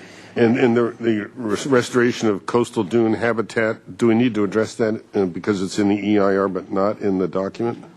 It's the recommended mitigation measure, and that particular one is on the first page of attachment 2. Right at the bottom. Down at the bottom. Yeah. Right. So again, this is recommended, although when the item would come up, it would come up for a policy decision of the council at that time. Is that correct? Or what's the process with that then, I guess? Yes, this is talking about a multi-use plan, which has been something that both the Waterfront Department, the Park and Recreation Department, and the Community Development Department have undertaken this planning effort for a number of reasons at different times, including plans such as the Harbor Master Plan and even with the West Beach projects and such. So the idea is that as part of the multi-use plan, we would incorporate and consider the habitat and wildlife management of that area with measures to improve the extent and quality of the native habitats within the city with the following goals: restoration of a line of sand dune habitat along the waterfront, including removal of non-native and invasive plants. There are some areas of the waterfront where we have less development activity. There's the stretch where it's a little bit of a dune, but it's really, it's on the other side of the bike path and everything. This is a historic coastal form for our coastline. As Mr. DeForest mentioned, you see very little of that now, but there are remnants and pieces of that. So I think it would be a consideration. It's not the top goal necessarily or a mandate to do this, but this policy talks about, or this recommended measure talks about having that as a goal. Thank you for that clarification. What I'd like to do is open it first to the subcommittee members, since this is coming from them after 15 meetings. Well, not all 15 for this, but and then go from there. Mr. Francisco, do you want to start? Sure. Thank you, Madam Mayor. I think that the subcommittee overall, in working through this, we tried as much as possible to find consensus among the three of us, thinking that we probably fairly well represent a cross-section of the council, hoping that we could get to something that unanimous would be great, but that a sizable majority of the council would support in its final form. And what we really literally have gone through every piece of this. We were fortunate also in having a lot of people from the public, some of whom are here today, who added a lot to the discussion. So certainly there are things that I'm not excited about in this, and there are things that I think are fanciful at times, but there are also things in here that I think all of us can support, and even among some of the things that I don't think are necessarily great, a lot of them reflect our friends in Sacramento, and they're just going to tell us what to do. We don't really have a way around that. So I think all in all, regardless of what this general plan says, Santa Barbara is a place that for a very long time, the people of this community are tremendously involved in what goes on in this city, and they care about this city, and they will continue to care about this city. So I hope we can get the general plan done because it's a state requirement. There's some good ideas in here. There's some not so great ones, but I really do trust the people of Santa Barbara and their involvement to keep this city the great city that it is.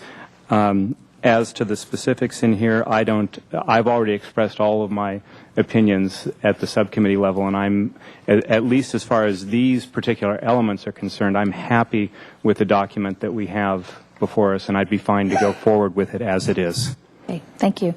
Anyone else from the subcommittee want to add anything to that first? Mr. White? Thank you, Madam Mayor.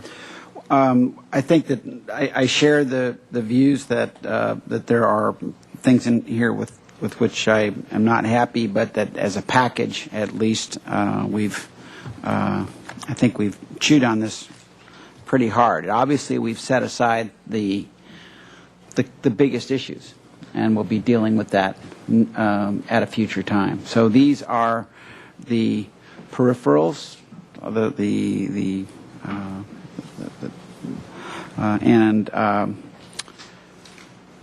as I mentioned, the council as a whole, we were the reason that the possible to be considered language was brought in here was we were actually very close to, we thought last November, at a place of possibly trying to bring the whole Plan Santa Barbara home.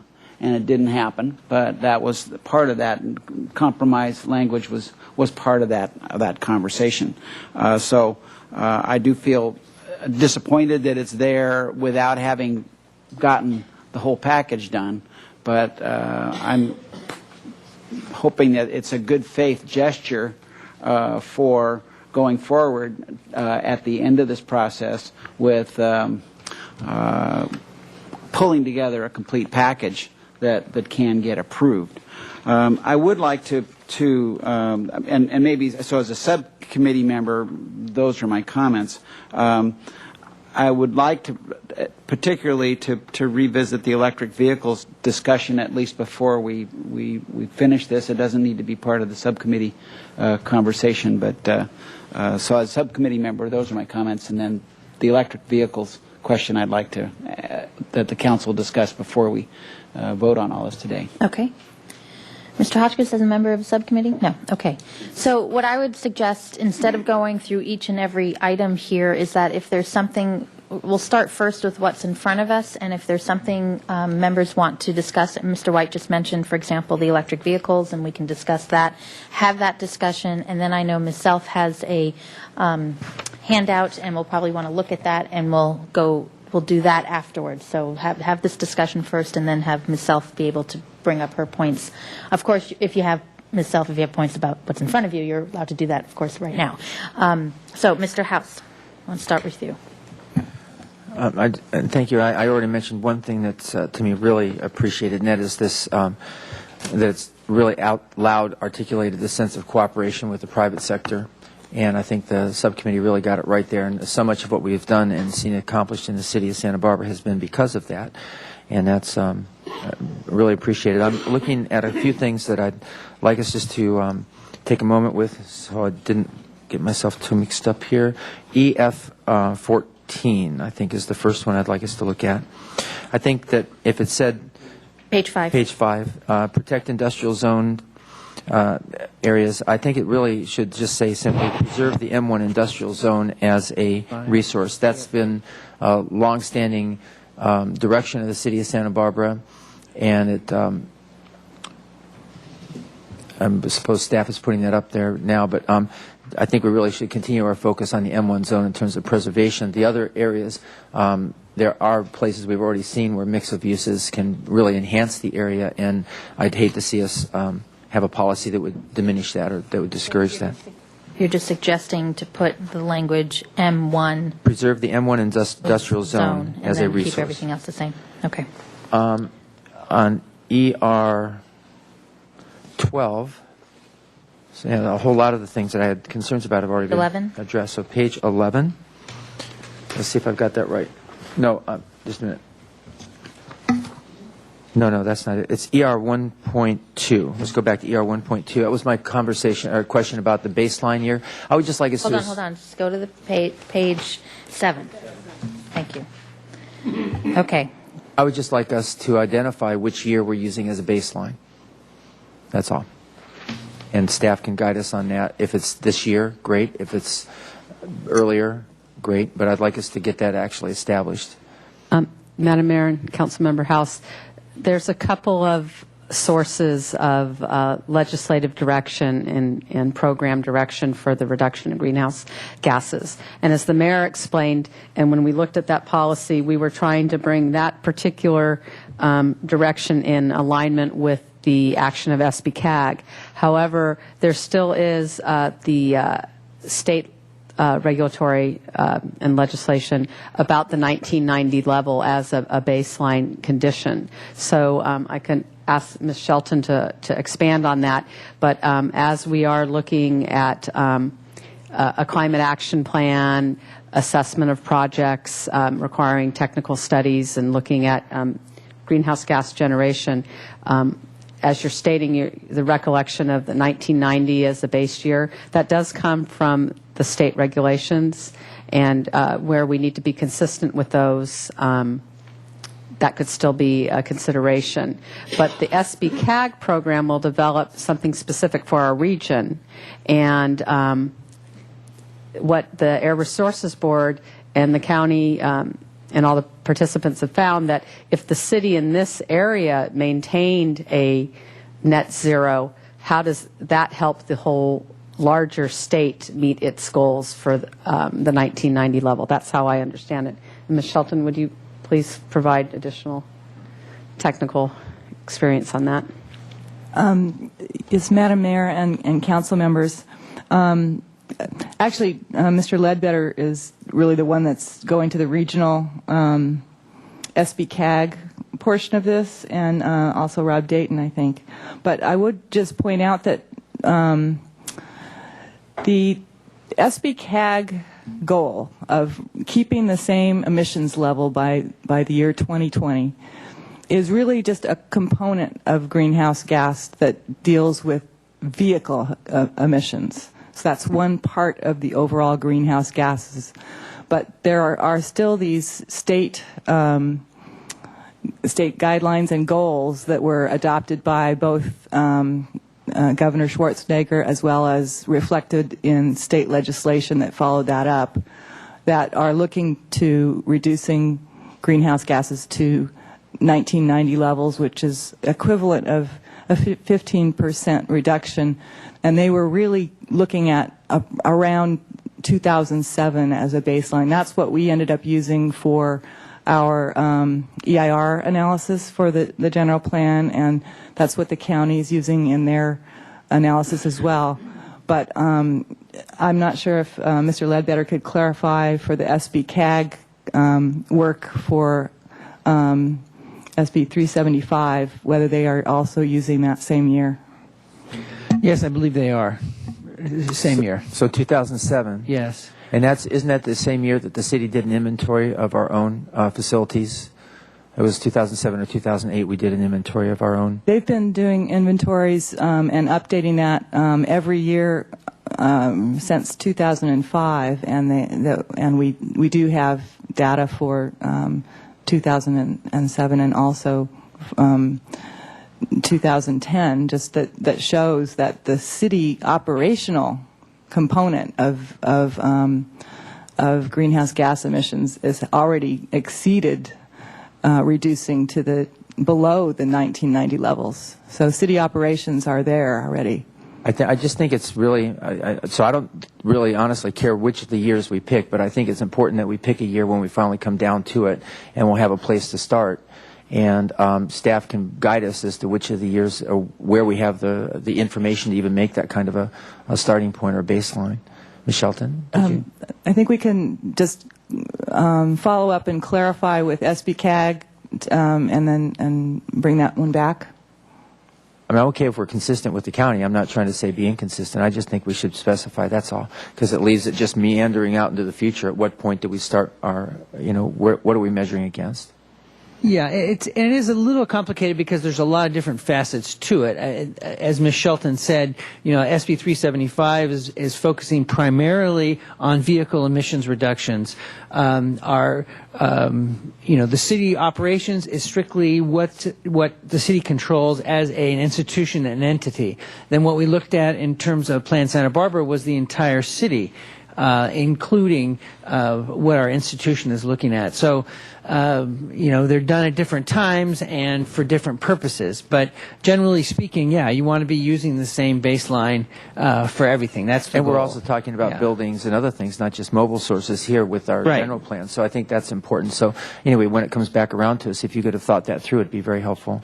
I just had a Yes, and couple more. we'll be coming back to the council in September, late September, with a presentation from SBCAG and to talk about SB 375, what it means, where we're going with that, and that would be a good time to put these things into context for you. Great, thank you.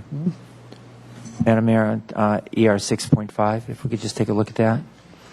Page number... That's on page 10. Page 10.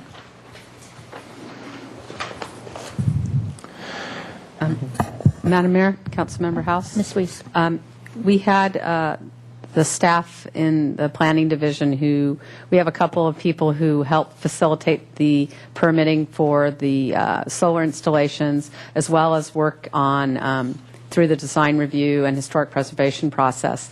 And we wanted to let you know that we really have not seen, or do we think there'd be necessarily a great demand for photovoltaic systems on historic structures. Yet when we do see them, if a property owner is seeking to make improvements or just address energy use on their property and it involves a historic structure, we do, because of other sections of the municipal code and environmental review procedures, take a little bit more time to figure out if the project could have a negative effect on the historic resource. And again, for across-the-board consistency throughout the general plan, we think that the policy language should not really be substantially changed to require the installation or expedite, per se, the installation of and review of solar on historic structures. That doesn't mean that we don't support it, because we do. The solar design guidelines specifically give guidance into how we could see solar installations being appropriate on historic structures, and there have been some that have been permitted, and we're happy that they're there. But I think it's not sending a mixed message to say that we're going to look carefully at solar, and we do allow it on historic structures. I think it would be a bit of a mixed message to try to place those structures in the same category as new development or other properties in the city. They are unique and different. So. Well, Madam Mayor, Ms. Weiss, what I wanted to say to maybe help this along a little bit, with the suggestions that we've received, a number of us anyway, the Community Environmental Council and others have made suggestions about this. I think the most important part of what they suggested was that we think this through carefully and have a plan for how we would deal with historic structures. It wasn't just encourage or expedite. It was the implementation part. It was to develop a plan that does encourage the use of renewables, but also would respect the historic structures. Right now we're doing it sort of in an ad hoc way, and I think maybe I'm mischaracterizing Well, we have the solar design guidelines, and we have a specific section in this effort to think ahead on historic structures. So I think we do have... We have encouragement for use of yes, renewables. and we have guidelines on how they could be appropriate for historic structures. And maybe you can call that, or point it out to me between now and our next meeting. I'd very much like to see that anyway. And then I think I'm almost done, Madam Mayor. Just a second. Make sure I've grabbed it all. Oh, and with the sand dunes issue, let me find that. I think that was in the in the mitigations. Attachment B, attachment 2. Mm-hmm. And I have to find that. Oh, here it is on page, attachment 2, no page, first page. I would very much like us, I'd like to encourage us to keep this language. The sand dunes, some would imagine, very tall dunes that you might see in, Pismo or something. But the very low dunes that we see on the ocean side of the beach path actually have a very important biological function, and also they do protect us in the city in very high tide and storm situations. And we've really been trying our best over a long time to get those restored. I hope we can keep that policy language there. I don't think that it's as harmful to our tourism industry as would get in the way of our wanting to continue those efforts. So I hope we can keep that language there. That's it, Madam Mayor. Thank you.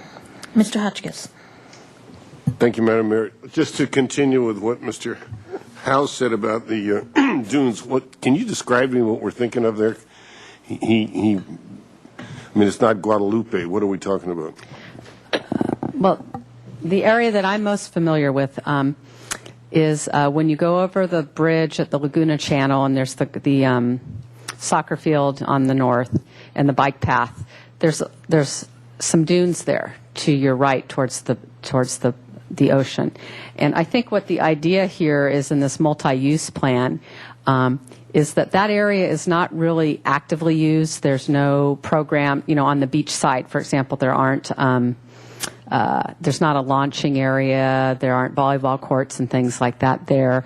It's an area that in the beach maintenance program, Parks and Recreation, the waterfront don't regularly grade that area, or I don't know if they use the term grade. Rake, excuse me. I think this multi-use plan would probably call out a continuation of the current practices there, and it would have some effect towards, maintaining a small dune habitat area. So that's what I would envision. There have been dunes I'm also familiar with the Ledbetter Beach area that dune habitat was altered through the placement of a rock revetment, actually. Underneath the plants there is a rock revetment, but we still see a little bit of dune shaping of the beach there. And again, as Councilmember House said, in the dune environment, there's certain plants and animals that can flourish in those areas. We tend to, however, not really have much native plants. In a dune environment, very limited plant life occurs. What we tend to have is more, we have had more invasive and non-native species. So that could be an area of change that this multi-use plan with this policy direction to look at the planting materials that might be more sparse than what we have. Would we be limiting views of the ocean from... No, I think it's all low-lying dunes. That's been the pattern in that area. And as I think you all acknowledged as well as Mr. DeForest from the public, the waterfront area has been greatly modified. So it's really, it's more of a remnant dune situation that we have. And with the coastal protection devices and the road and all of that, it's not a large dune situation. So we're not talking the about dredging of the harbor. There's many. That's why it's called a multi-use plan. There are many, many facets to that environment, both natural and human activity. So it's putting this little piece in that multi-faceted picture to consider, along with everything else. Yeah. So it's not preference so much, but just it's a goal to a piece of the puzzle that we might or might not use. Yes. Okay. Yeah. Thank you. Mr. Rouse? Thank you, Madam Mayor. I had a question for staff.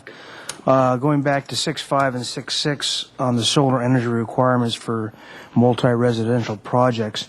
Was that part of the parameters in the design charrette as far as trying to figure out the cost per unit? Were those energy sources factored in? They did factor in solar, yes. Okay. I'm just trying to get a handle on the whole picture because obviously the community would like to be more energy efficient. And then on ER 9.1 we talk about the electric vehicles and the charging stations and the net.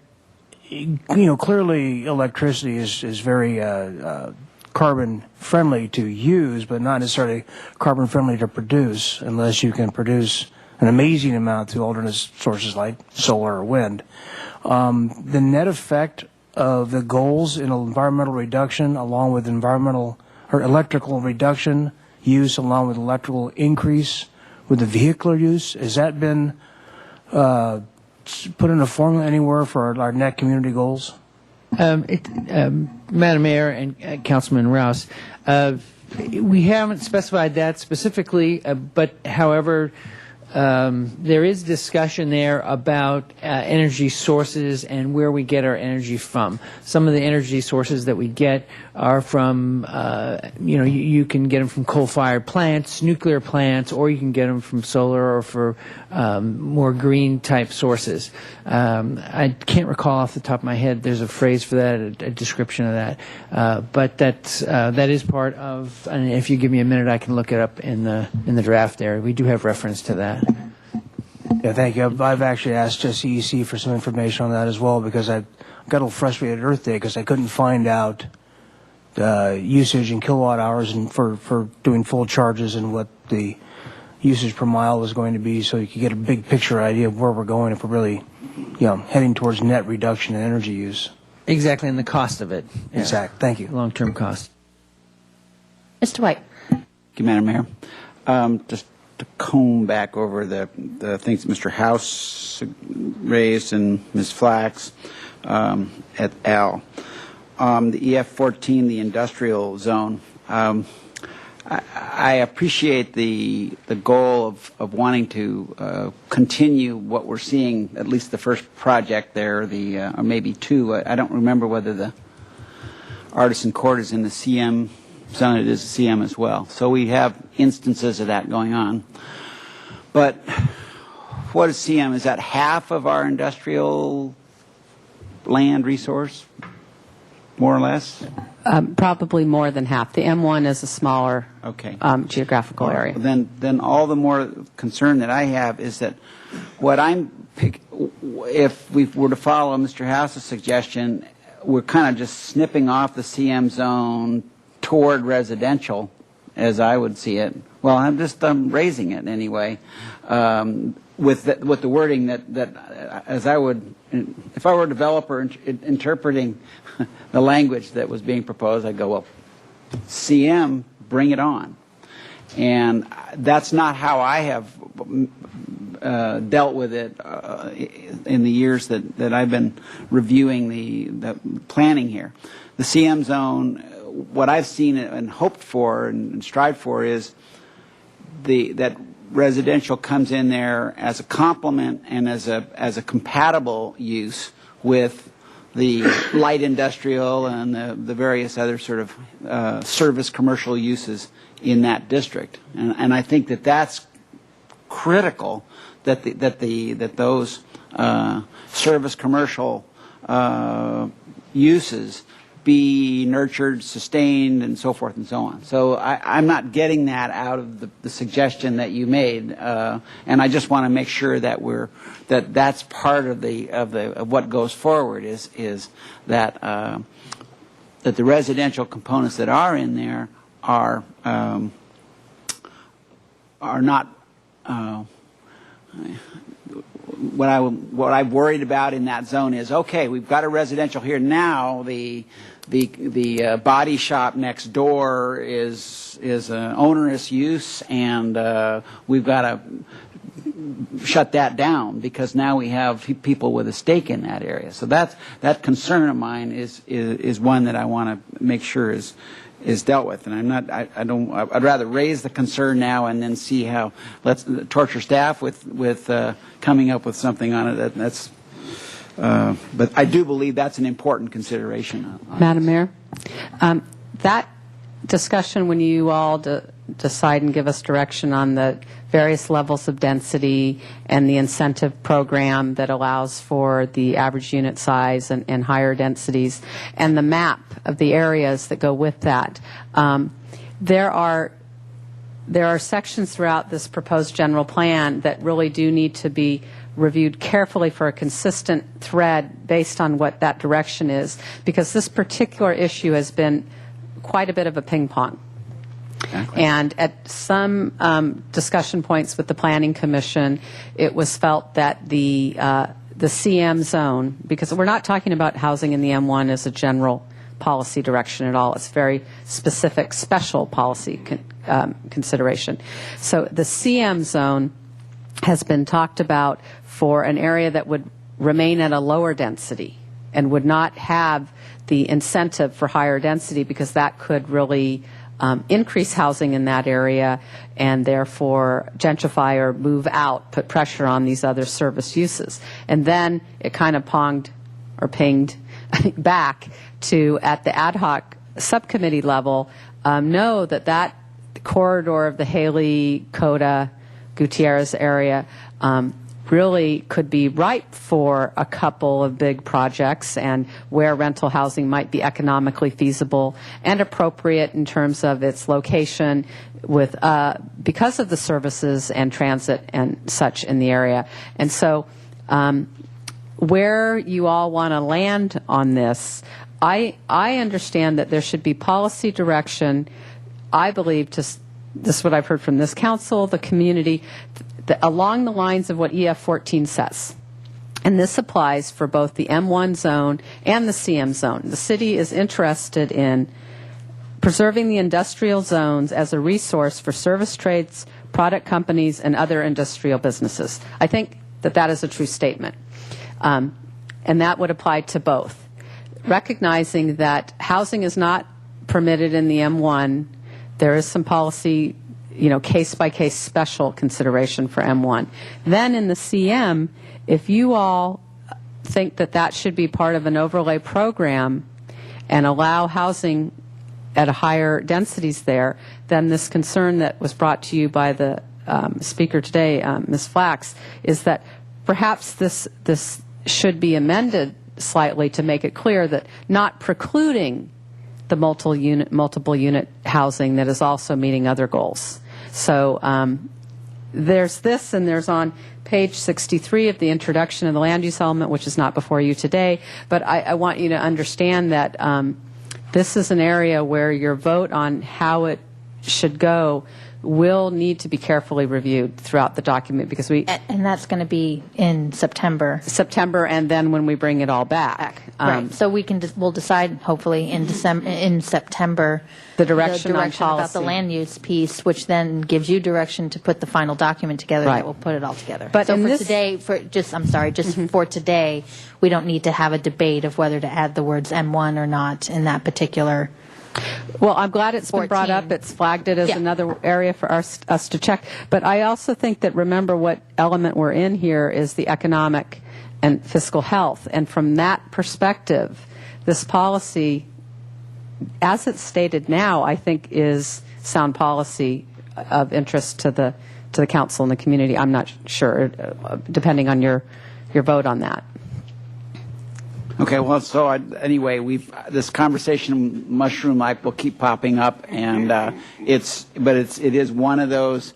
While density and parking and bulk perhaps are the headliner topics, this is one that's right there below it as an important area for us to try and get right and all work on as best we can. Okay, then. I'd weigh in on the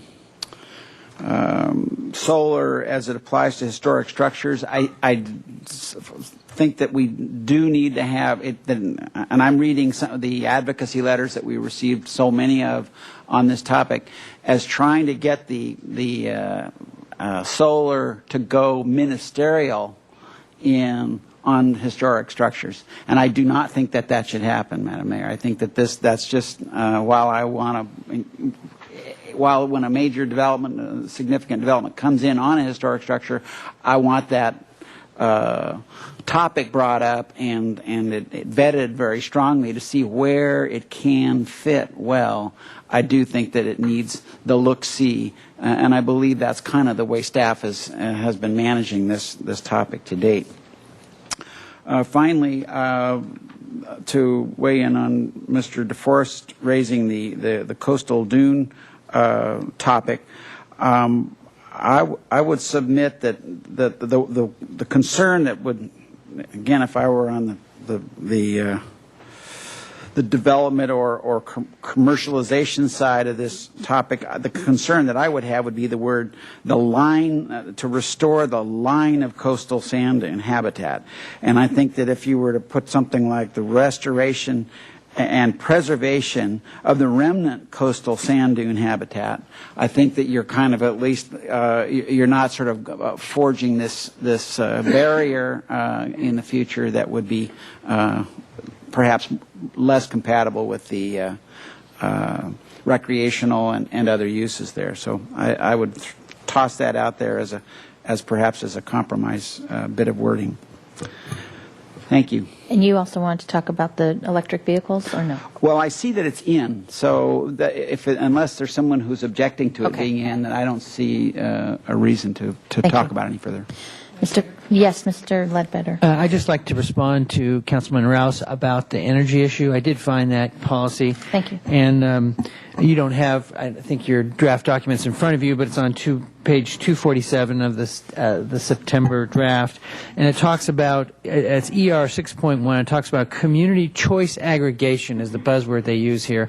And it says, conduct a feasibility study for a community choice aggregation arrangement as either a bulk purchaser or a producer of energy from alternative resources. Change codes to support and promote examining the feasibility of community choice aggregation. So in other words, do a feasibility study to figure out, can we change who we're getting our energy from, and how much is that going to cost us to produce this electric energy? And and so that funnels back directly back to your question of if you're going to be supporting electric vehicles, what in the long run is that going to cost you? Well, and the spirit then would be that we're going to generate these from alternative sources as opposed to traditional sources of power. Exactly. Yeah. Thank you. Mr. Francisco. Thank you. Just a couple of points on the issue about protecting industrial zoned areas. I think Ms. Weiss got it right. In the context of the economic section here, the emphasis should be on preserving industrial land.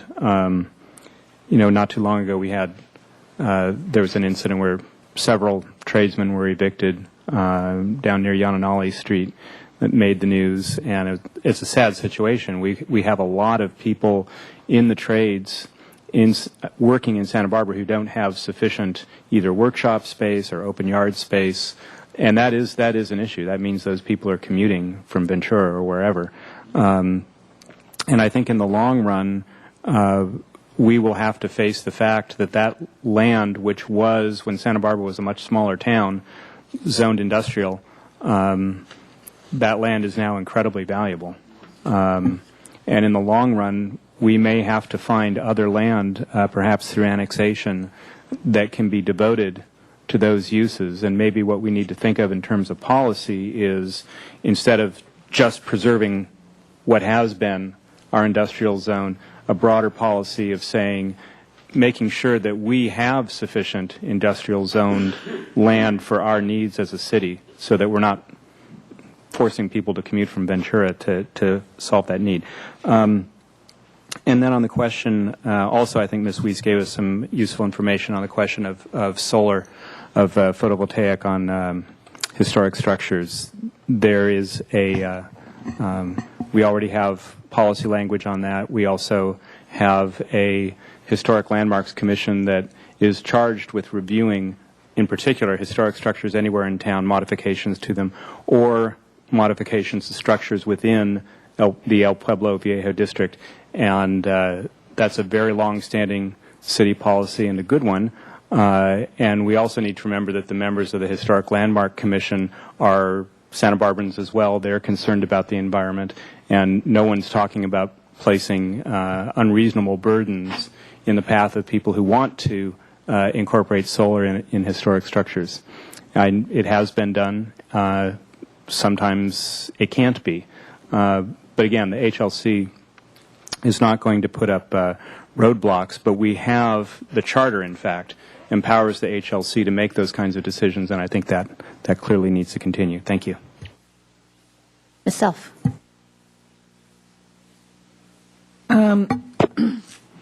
I agree with Councilmember White about the sand dune. It seems the policies to revert things to the primordial mud maybe just go a bit too far.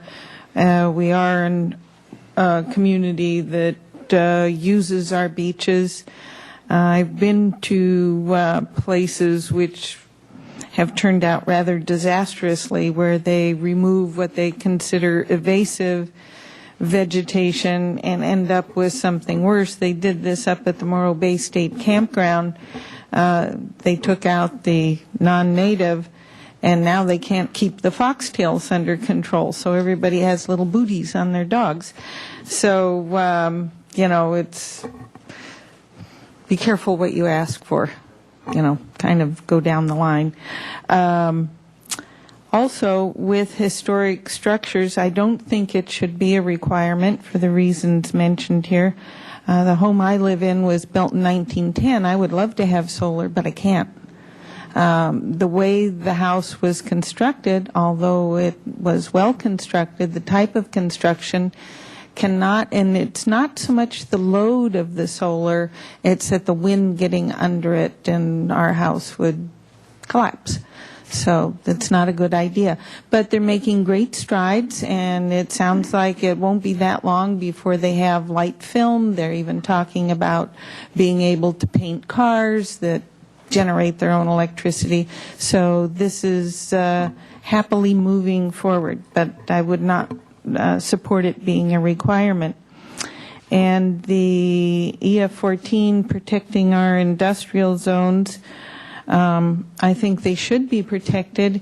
And speaking about compatible uses, I've received calls from a couple of people who live in mixed-use buildings who are above a restaurant that seemed rather benign until the people are smoking on the patio and their second, third floor windows have to be closed, or for the music that's emanating till 2 in the morning. So this was addressed where my husband had his business. The city came in and tried to get, this was M1, tried to get us to do mixed use, and the people who ground stone, painted cars, my husband was an electrician. He was there at 4:30 in the morning loading trucks, there at 7 o'clock at night unloading, and it's just, we're talking about a quality of life. There is a reason we separate these living conditions. It's for your mental health when it comes right down to it. So I think, and Councilmember Francisco's mention of finding less expensive locations for this are a good one. And I'm only bringing these up because it sounded like she needed direction, and I really appreciate all the work you've done trying to wrestle in all these tentacles that are out there.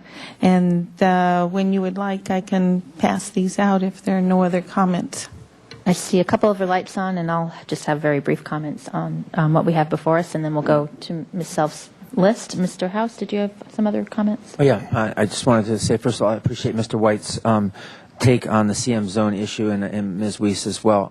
Yes, I just want to really weigh in. I'm really wanting to preserve the manufacturing and the fact that those kinds of jobs, from an economic perspective, that money turns in the community many more times than even retail, and we want to really encourage those to be preserved. However, we do know that in the CM zone we can do certain kinds of development which are very compatible, and usually I don't think low density is that's the gentrification trigger.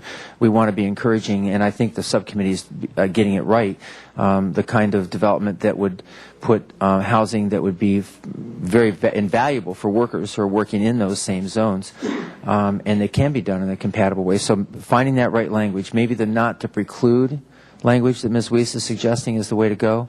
Certainly not suggesting anything at all in the M1 zone, but for the CM zone. On 6.6, this is the... What's the letter? I'm sorry, it's ER 6.6 on page 10. Thank you.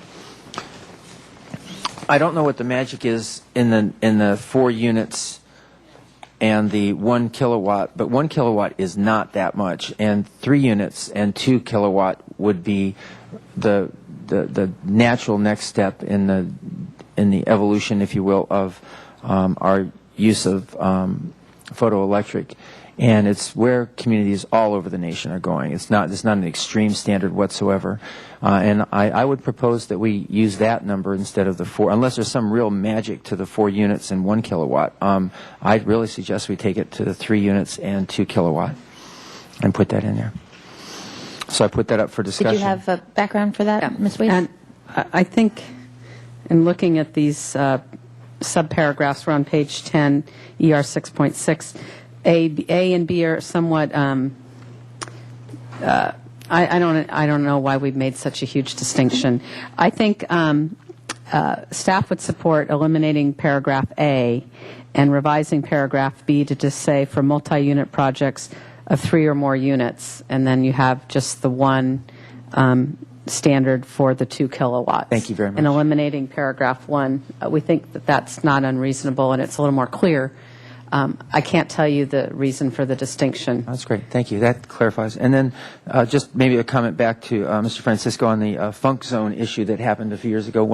Maybe this is not necessary to say today, but that was zoned for hotels and for visitors serving uses. And the city went to bat against the state, and we rezoned that. It took a couple of years to accomplish it. And in the rezoning to the ocean-related commercial, we were able to actually put into our policies or zoning that would allow for and encourage the kinds of preservation of uses that you're talking about, but also mixed with housing, which was something we really had to go and get the Coastal Commission to finally come around to.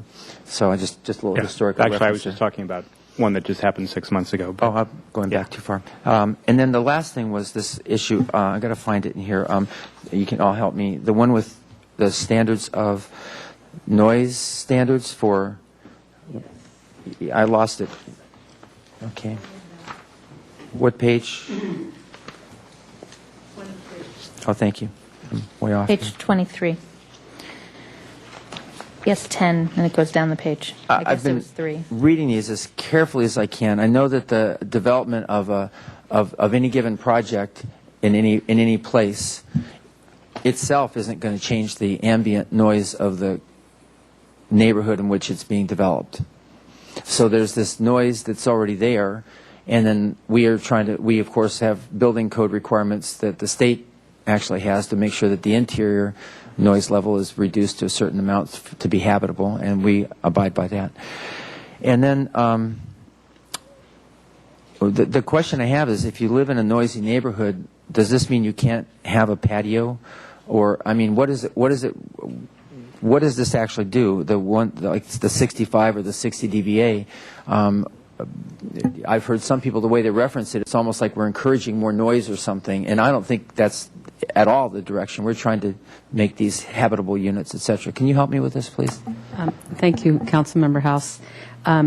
Yes, the issue here has been misunderstood in some of the conversations on the general plan proposed changes. We have done a noise survey and study of the community, and we have mapped different noise contours for understanding where the noise sources are and what the levels of noise in that area is. The city's current noise element establishes a normally acceptable level of noise for residential uses at 60 dBA for your exterior. As you've also mentioned, there's interior noise standards. Where we've run into issues is where the exterior noise already exceeds 60, people in the review process, and that's only some people, not all people. If a project is non-discretionary, they're able to get building permits without noise studies. But if the project happens to go to the single family board or be located in the coastal zone where we review things, all kinds of development, even small additions, then they're subject to environmental review, and we rely on this noise element standard to determine if there's a possible impact. We have studied other communities up and down the state of California and locally, and found that what for many regions and municipalities is acceptable is a maximum of 65 dBA for an exterior noise level for residential uses. So we have proposed in this general plan to make it possible for people to do discretionary projects, because it's already this fairness issue, too, that we want to address, that only some projects are subject to this rule and others aren't. But we want to make the standard of the maximum allowed level for exterior noise to be at 65 instead of 60. Now, there are some streets and areas like along the freeway, the railroad, any pretty heavily traveled road. That's where you see, that's the main source of noise for this issue in the community. Because it's all averaged over time, these noise levels really are picking up the traffic noise primarily. So, I'm sorry, I don't know where I was going to go with that. Here's the question I have. What might one do if one were to propose to could be multi-unit housing in a downtown area where there's an ambient noise of 70 or something? Right. Okay, so we're at 67. And what might one do to accommodate this policy here to be able to... Right now, developments are having to accommodate it between anything over 60. So by changing the standard to 65, there are still some instances where this will be an issue where the noise is over 65, but many fewer locations. Sure. In those locations, what people often do is they'll use the buildings, the proposed buildings, as noise buffers and create more interior outdoor living space. That's a wonderful, wonderful way to do that. For instance. We've also seen some things that just people really don't like, and this is what Mr. Hernati was talking about, where there have been conditions on projects that people not open their windows. Oh yeah. You know, that just, or you have a patio balcony designed, and then ABR really hates the plexiglass that somebody has to put up, you know, to shield that area. So this change isn't insignificant in terms of noise, and you have heard that from people. An ambient noise environment of 60 versus 65, you do notice the difference. People would say, you know, at my house on the west side, I hear the freeway. It's louder than other areas that don't hear the freeway. Mm-hmm. So anyway, this is to make the playing field a little more level, accept a standard that is acceptable throughout the state. It's not an unhealthful standard. Okay. This does not result in an environmental or a health effect for those folks. And so that's what it's really about. However, the committee felt, the ad hoc subcommittee felt, that's okay for where we already have existing conditions at 65 and for people to make additions to their home. But if we're seeing a new subdivision, land to be divided into multiple units, that the design standard should be maintained at this lower level of 60. Great. So that and the way they would, a designer or architect would accommodate that, most likely would use the building as the buffer, face the units into an internal courtyard or something like that. Right, right. Okay. So those were the two primary ones that have been discussed. And then again, throughout the community, there's been interest in having more specialized studies of non-residential noise generation in residential zones. So this whole section is an update in response to community concerns we've had over the years. Okay, thank you very much. I need to go back to ER 6.5 and 6.6 because I'm reading it differently, or 6.6, I'm reading it differently from Mr. House. Part B, for 3 to 4 units, is a minimum of 2 kilowatt system consistent. Okay. But A, for more than 4 units, it's 1 kilowatt per unit. So if you had a 6-unit project, you have 6 kilowatts. But I think that was the difference, but you didn't want to require a per unit amount for between 3 and 4 units. That's how I was reading it, as opposed to it looked like, right? Were you reading that the same way? Because No, I didn't catch that nuance. I've been thinking of it as... You were looking at the total, 1 kilowatt for, right? Not the per unit. I didn't get all the way down to that level, but thank you. So I think it should stay where it is, because it's basically helping the smaller subdivision. A 3-unit project doesn't have to be as onerous, if one, you know, that's one way of looking at it, or as advanced in the amount of kilowatts used or generated by solar panels. Just to, you know, because that could become then too cost prohibitive for them to do it, whereas a bigger project, you may be able to incorporate that. Am I reading that? Because that's different than what I think Mr. House was saying, and I just want to make sure I'm reading it correctly. Madam Mayor, I think you are reading it correctly. Okay.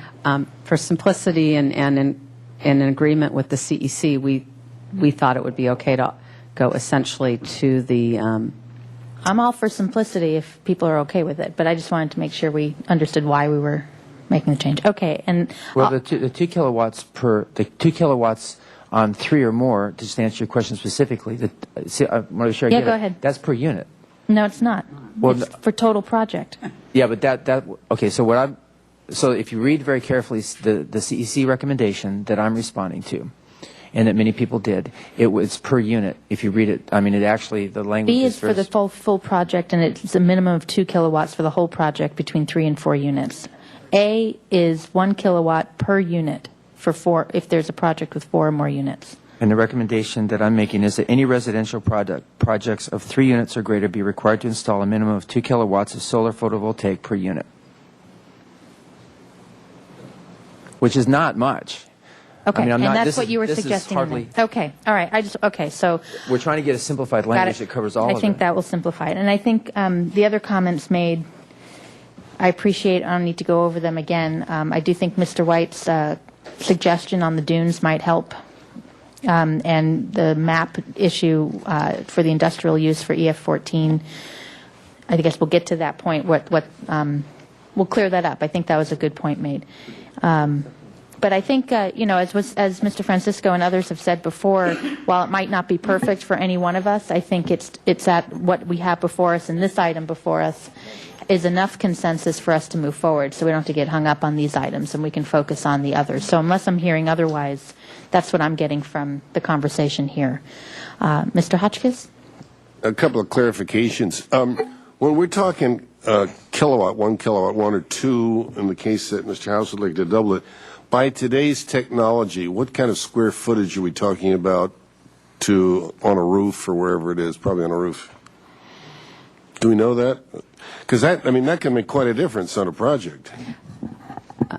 I know that that's an attainable, actually not even considered aggressive goal in terms of energy savings or energy production from solar. I do want to mention that we always think about roofs, but there are other ways, and in fact, this is one of the recommended techniques for the historic structures property, is that you can install solar panels on the ground, for example, or on outbuildings that aren't your main historic building.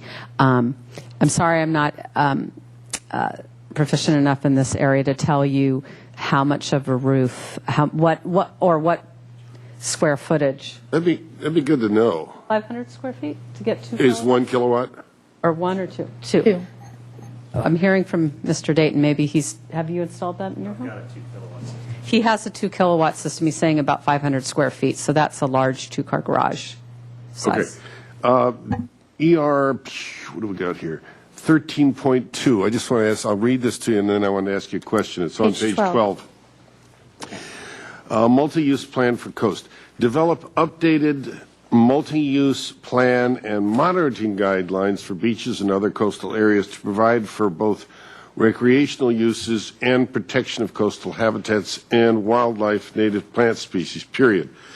Does that somewhere in there imply or include private property rights?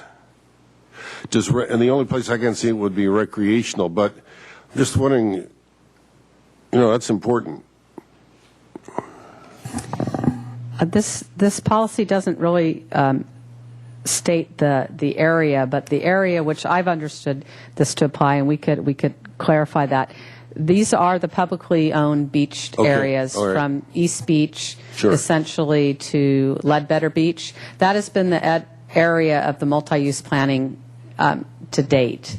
And that's all been, publicly owned beach areas. Could we just add that publicly owned? I mean, I just think it'd be a good clarification. And then finally, or at least I hope finally, ER 21 on page 14, the food scrap recovery and composting program. We had an interesting report recently about its efficiency or lack thereof. So might it be better to say that we want to do all this stuff so long as it is economically viable?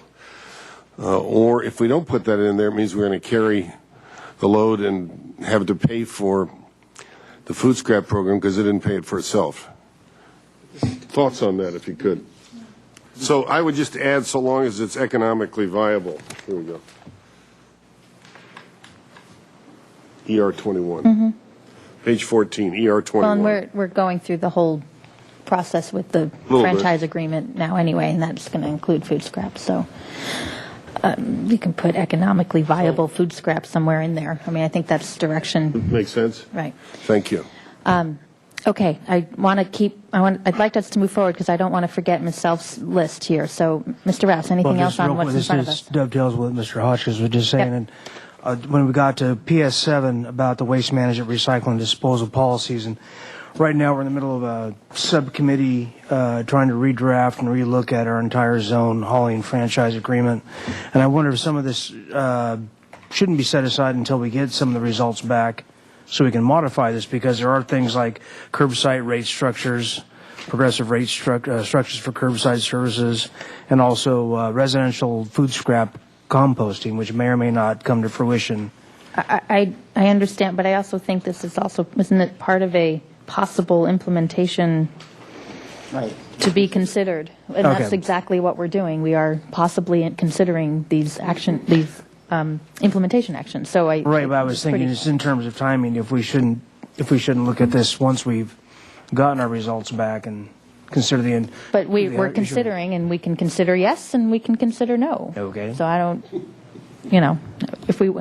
I really don't want to do anything that's going to make this wait any longer than we have to be honest with you. And I appreciate what you're talking about, but I think the policy will come to us, and we'll figure out what those parameters are for the franchise. Okay, so if I believe you got all the direction you need here, were you asking for a vote today on, and we're going to get to Ms. Self's list in just a second, but I want to make sure what's in front of us from the subcommittee, we have general consensus, and we're not going to be back in, September or beyond September saying, hey, wait a minute, remember that meeting when I wanted to add something else or do something else on these items? Yes, we are staff is looking for consensus support. Okay. Does that equal a motion, or are you? Okay. Yeah, I hate to use the word straw poll, but yeah. All right. And then if we want to add things, we can. But let's do this first. Mr. House.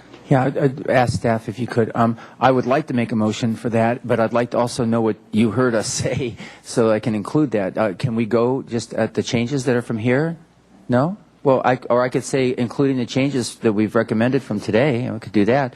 But I want to be sure that we're not making a misunderstanding. Well, maybe if staff, you can reiterate what you thought you heard from us, and then. Yes, we could do that. We also could just ask you all if you heard anything today mentioned by a fellow council member that you'd like to see it one way or another that you don't agree with. Wow. That kind of doing it in the reverse. Is there anyone wanting to say, I'm not in agreement with what we discussed and the direction that's been given to staff? Well, Madam Mayor, I think really I will make a motion here for us to go ahead and accept this language with the revisions that you've heard by, I suppose, by consensus from our group here. And we're going to now look at staff. We've done this before in Planning Commission to just make a list of the things that are the changes, and then we can vote on it. Yes, Madam Mayor, we plan on maintaining a strike-out version of the document, and as that gets produced, we can provide that to the council for your review. And that would be in our vote in the final. Well, actually, in the final, we wanted to give you a clean document. Right. This is the proposed general plan, but we can communicate back to the council with the showing changes as well. This is really helpful the way you've done it. Thank you very much. Yeah, I agree. So anyway, there's that's a motion. my motion. Is there a second? Yes, second. Okay. Well, before a motion was made, this would clarify a lot of the things. This is Well, I think what if we we've want to been add talking or about. take things out of here based on your stuff, I wanted to do the subcommittee's work first. Okay. And then if we want to add it, then we can add that to another motion if we choose. So Okay. we're not ending the discussion with this motion. Okay? Yes? Okay. Mr. House, your light's on. Did you? No, I just made a motion. All in favor? Aye. Okay. Okay, thank you. So now, Ms. Self, if you could pass out the sheet of paper you have and give one? Oh, you have one up there. So what I would suggest is you have a list of items, and there's a yes or a no. If you could explain what you mean, maybe just go down the list. We'll start. I was thinking that we could go down the list. Some of them we've already discussed, and that if we wanted to have a little discussion about each one, that we could do it quickly and say whether we are in agreement or not. These are the things that are in the plan that really we didn't discuss. Some of them got discussed at ad hoc. I guess what I'm asking is, these are things that you'd like us to consider to amend amend the draft general plan, right? Right. So if you could go through and ask us what your put your request in, and then I'll ask the rest of my council members after you've finished explaining if there's anyone who wants to bring up any one of Maybe those we items. can just go item by item. Should we create a Department of No, Anti-Discrimination? I'm asking you to go through the whole thing so we get the full picture. Okay. And then if anyone wants to bring up any one of those things, we can. Okay. Okay? Should the City of Santa Barbara create a Department of Anti-Discrimination? Form-based coding. So, Ms. Self, I need you to clarify what it is that you're asking us to do with this. Are we in agreement or disagreement to create a Department of Anti-Discrimination? Is that something we want to do, yes or no? And Madam Mayor, I have reviewed Councilmember Self's statements here before and could provide some clarification on which policies we're talking about. And I did want to comment that the first one regarding addressing anti-discrimination, form-based codes, and the employee program, those would all be in the policy language that you would look at your next meeting. The top three, you don't have that policy language in front of you today in either attachment 1 or 2. So my recommendation is, if it's okay, the top three come back to you, and we can include these as points for your discussion, at that meeting, if you'd like, at your subsequent meeting. Okay. I think the remainder of the list is topics that we talked about today. It is, and this is trying to pin it down, all 7 of us, to make a up or down vote. Should we be developing new MTD fees for people in the city, or a new fee for parks? And then the setback for residential development is, and Ms. Weiss, if you would elaborate on that, you did a... The policy language in your package today in attachment 1 on page 10, based on the subcommittee's discussion, it really wasn't quite unanimous, but they did arrive at and accept the policy language now is proposed at 250 feet to have a interim setback requirement at 250 feet. Okay, so when we spoke previously, I thought it was that if you had an existing home at 250 feet, you could add to it, but you couldn't do new development at 250 feet.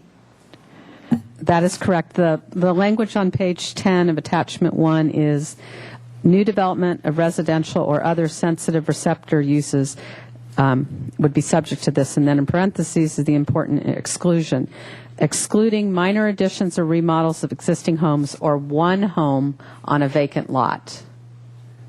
Right. So that's the language that the subcommittee That's what we already recommended. voted for. Mm-hmm. Okay, so we can strike that. And then again, this is kind of back to my, what do we mean by support? City of Santa Barbara to support bicycle tours. Not quite understanding the context of that. Did you want to say something? No, just I would like to say something about that because it does look sort of odd Yes. out of context, but this was part of a package of things we looked at in the economic section. And one of the things that the city is already doing, recognizing the role that tourism plays in our economy, for instance, we support the Conference and Visitor Bureau doing their Right. marketing. And one of those initiatives has to do with people coming to Santa Barbara and getting around on bicycles. And that's fine. I mean, that, in my view anyway, and I think that's the conclusion that we in the subcommittee came to, is that that appeals to a certain one sector of the tourists who come to this city, and it was just picking out one thing among many. Okay. But We can yeah. strike that, narrowing it down. Recruit and retain employees for private employers. I'm not sure how we're going to do that, but it is in our book here on page 19.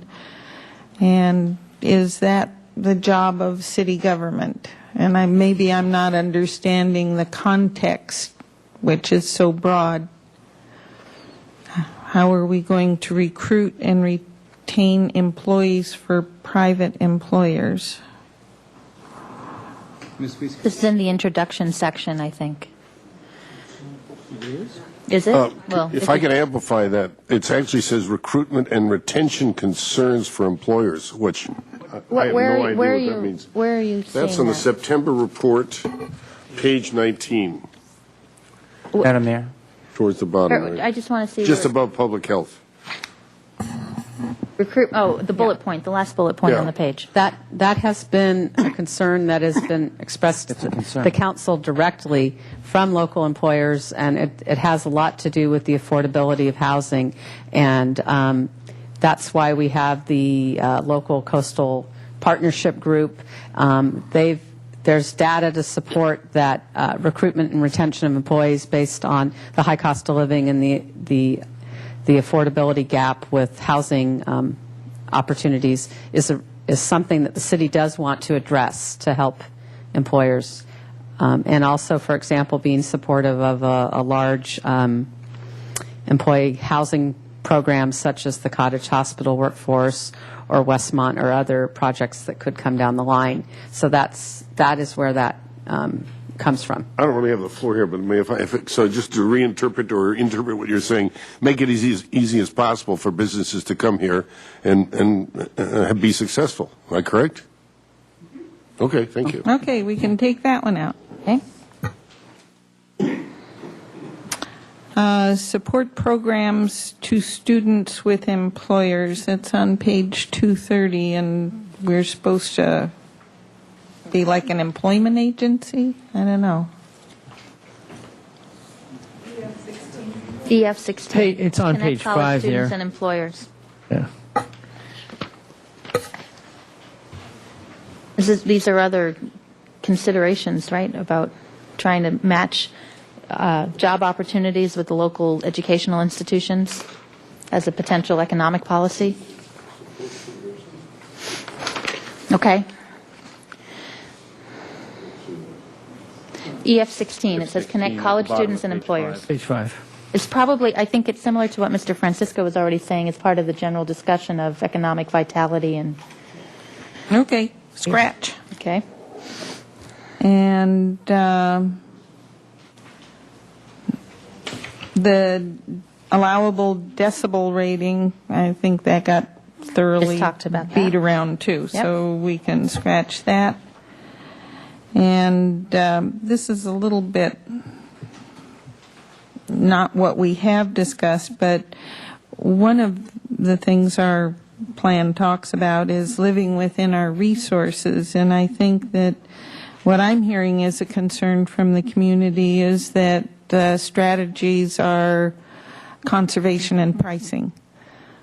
And so if we are going to have to pay a lot more for a resource because now we're encouraging a lot more development, that's a concern I hear from people, and I think it's a valid one.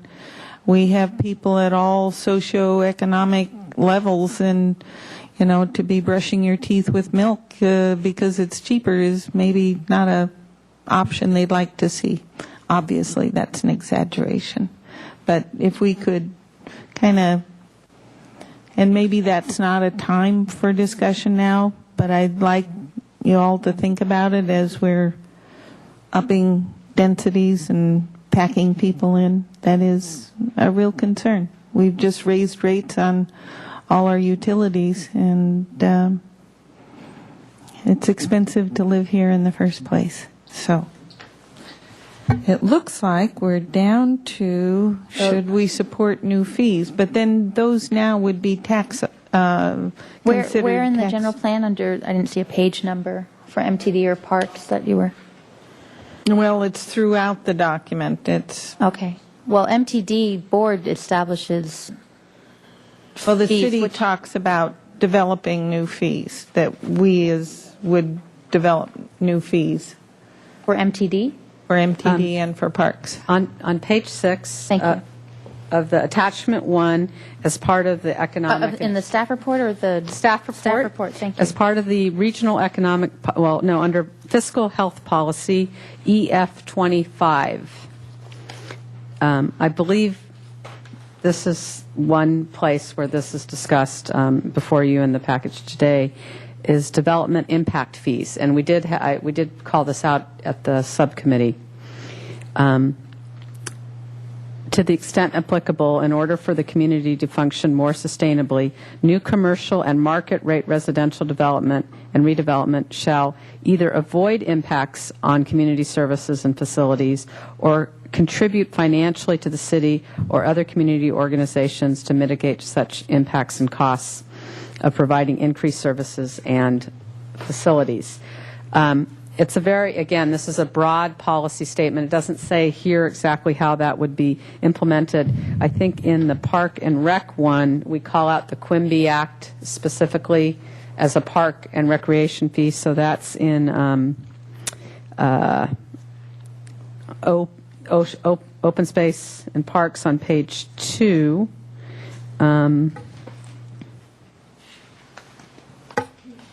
Open space, park and recreation trails, maintenance funding.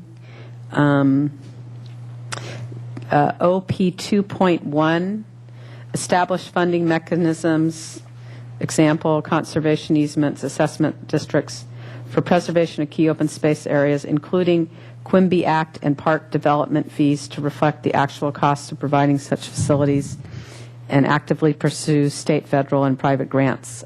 So there's the general policy that development avoid impacts or pay its way, and then here was one specifically on parks. I'm not sure, I don't have in front of me you all don't have in front of you all the circulation section. I'm not sure that it says collect a fee for MTD, but it does have funding policy discussion for transit. Right, it says to study how to better fund MTD. I guess my question, if it's a new fee, would that be subject to a vote of the people? Oh, well, these fees, the Quimby Act and development mitigation type fees have very specific state legislative programs that you follow in order to enact them. You do a nexus study, and they're a development-related fee, so it's not a general tax. It doesn't require a vote of the people, but it does require evidence, support, and an action of the City Council at a public hearing to adopt fees like this. And I might add, you have to substantiate exactly what the fees are going for and that these are, in fact, earmarked strictly for those functions, those fees. It doesn't just get dumped into the general plan. We don't need to vote. Okay, I think we're, all right, and the first 3 items, like you said, will be part of the next discussion. Okay, so good. I'm glad we were able to get through that. I believe you have all the direction you need on these items right now, so thank you. Any council member committee assignment reports at this time? Yes. Going once? Yes, Mr. Hotchkiss? I went to the Arts Advisory. They're moving along. They're one of the key things that they're trying to work on is the chromatic gateway. So I'll just put it out there for anybody feeling generous on TV that I'm sure you could get your name on something for a mere $25,000 to refurbish that. No, I'm serious, because for some people that's possible, and that would be wonderful. And That was a very dramatic artistic statement once upon a time and has been just bleached out by the sun. So if we could redo it, it really would, I think, be something people are proud of rather than go by and just go, what the heck is that? So anyway, it's all alive and well and going forward. Great. Mr. Francisco. Yes, Madam Mayor, at the meeting of the Kachuma Operations and Maintenance Board yesterday, we actually got some good news. All right. And that is that the State Water Resources Control Board, after mulling over a final EIR for the past 7 years, seems to be making progress towards the final stages of those considerations. Good things can happen. We might be done by the end of the year. Look at that. Good. Mr. Rouse. It's a downtown parking committee report. There was a presentation made by the Ensemble Theater Project at Victoria Theater regarding the number of parking spaces potentially lost due to their plans for a new entryway to try to make it ADA compliant. And so a lot of discussions between them and TCC are going to happen, and then eventually they'll come back to us for that new plan for their entryway, as it may impede traffic on Victoria. And TCC, I think, is next week. It's on our agenda next week. All right. Yes. Okay, so we'll we see, go. We'll You see heard it more here details first. about that. Thank you. Okay, that's it. So we adjourn from here. Thank you very much.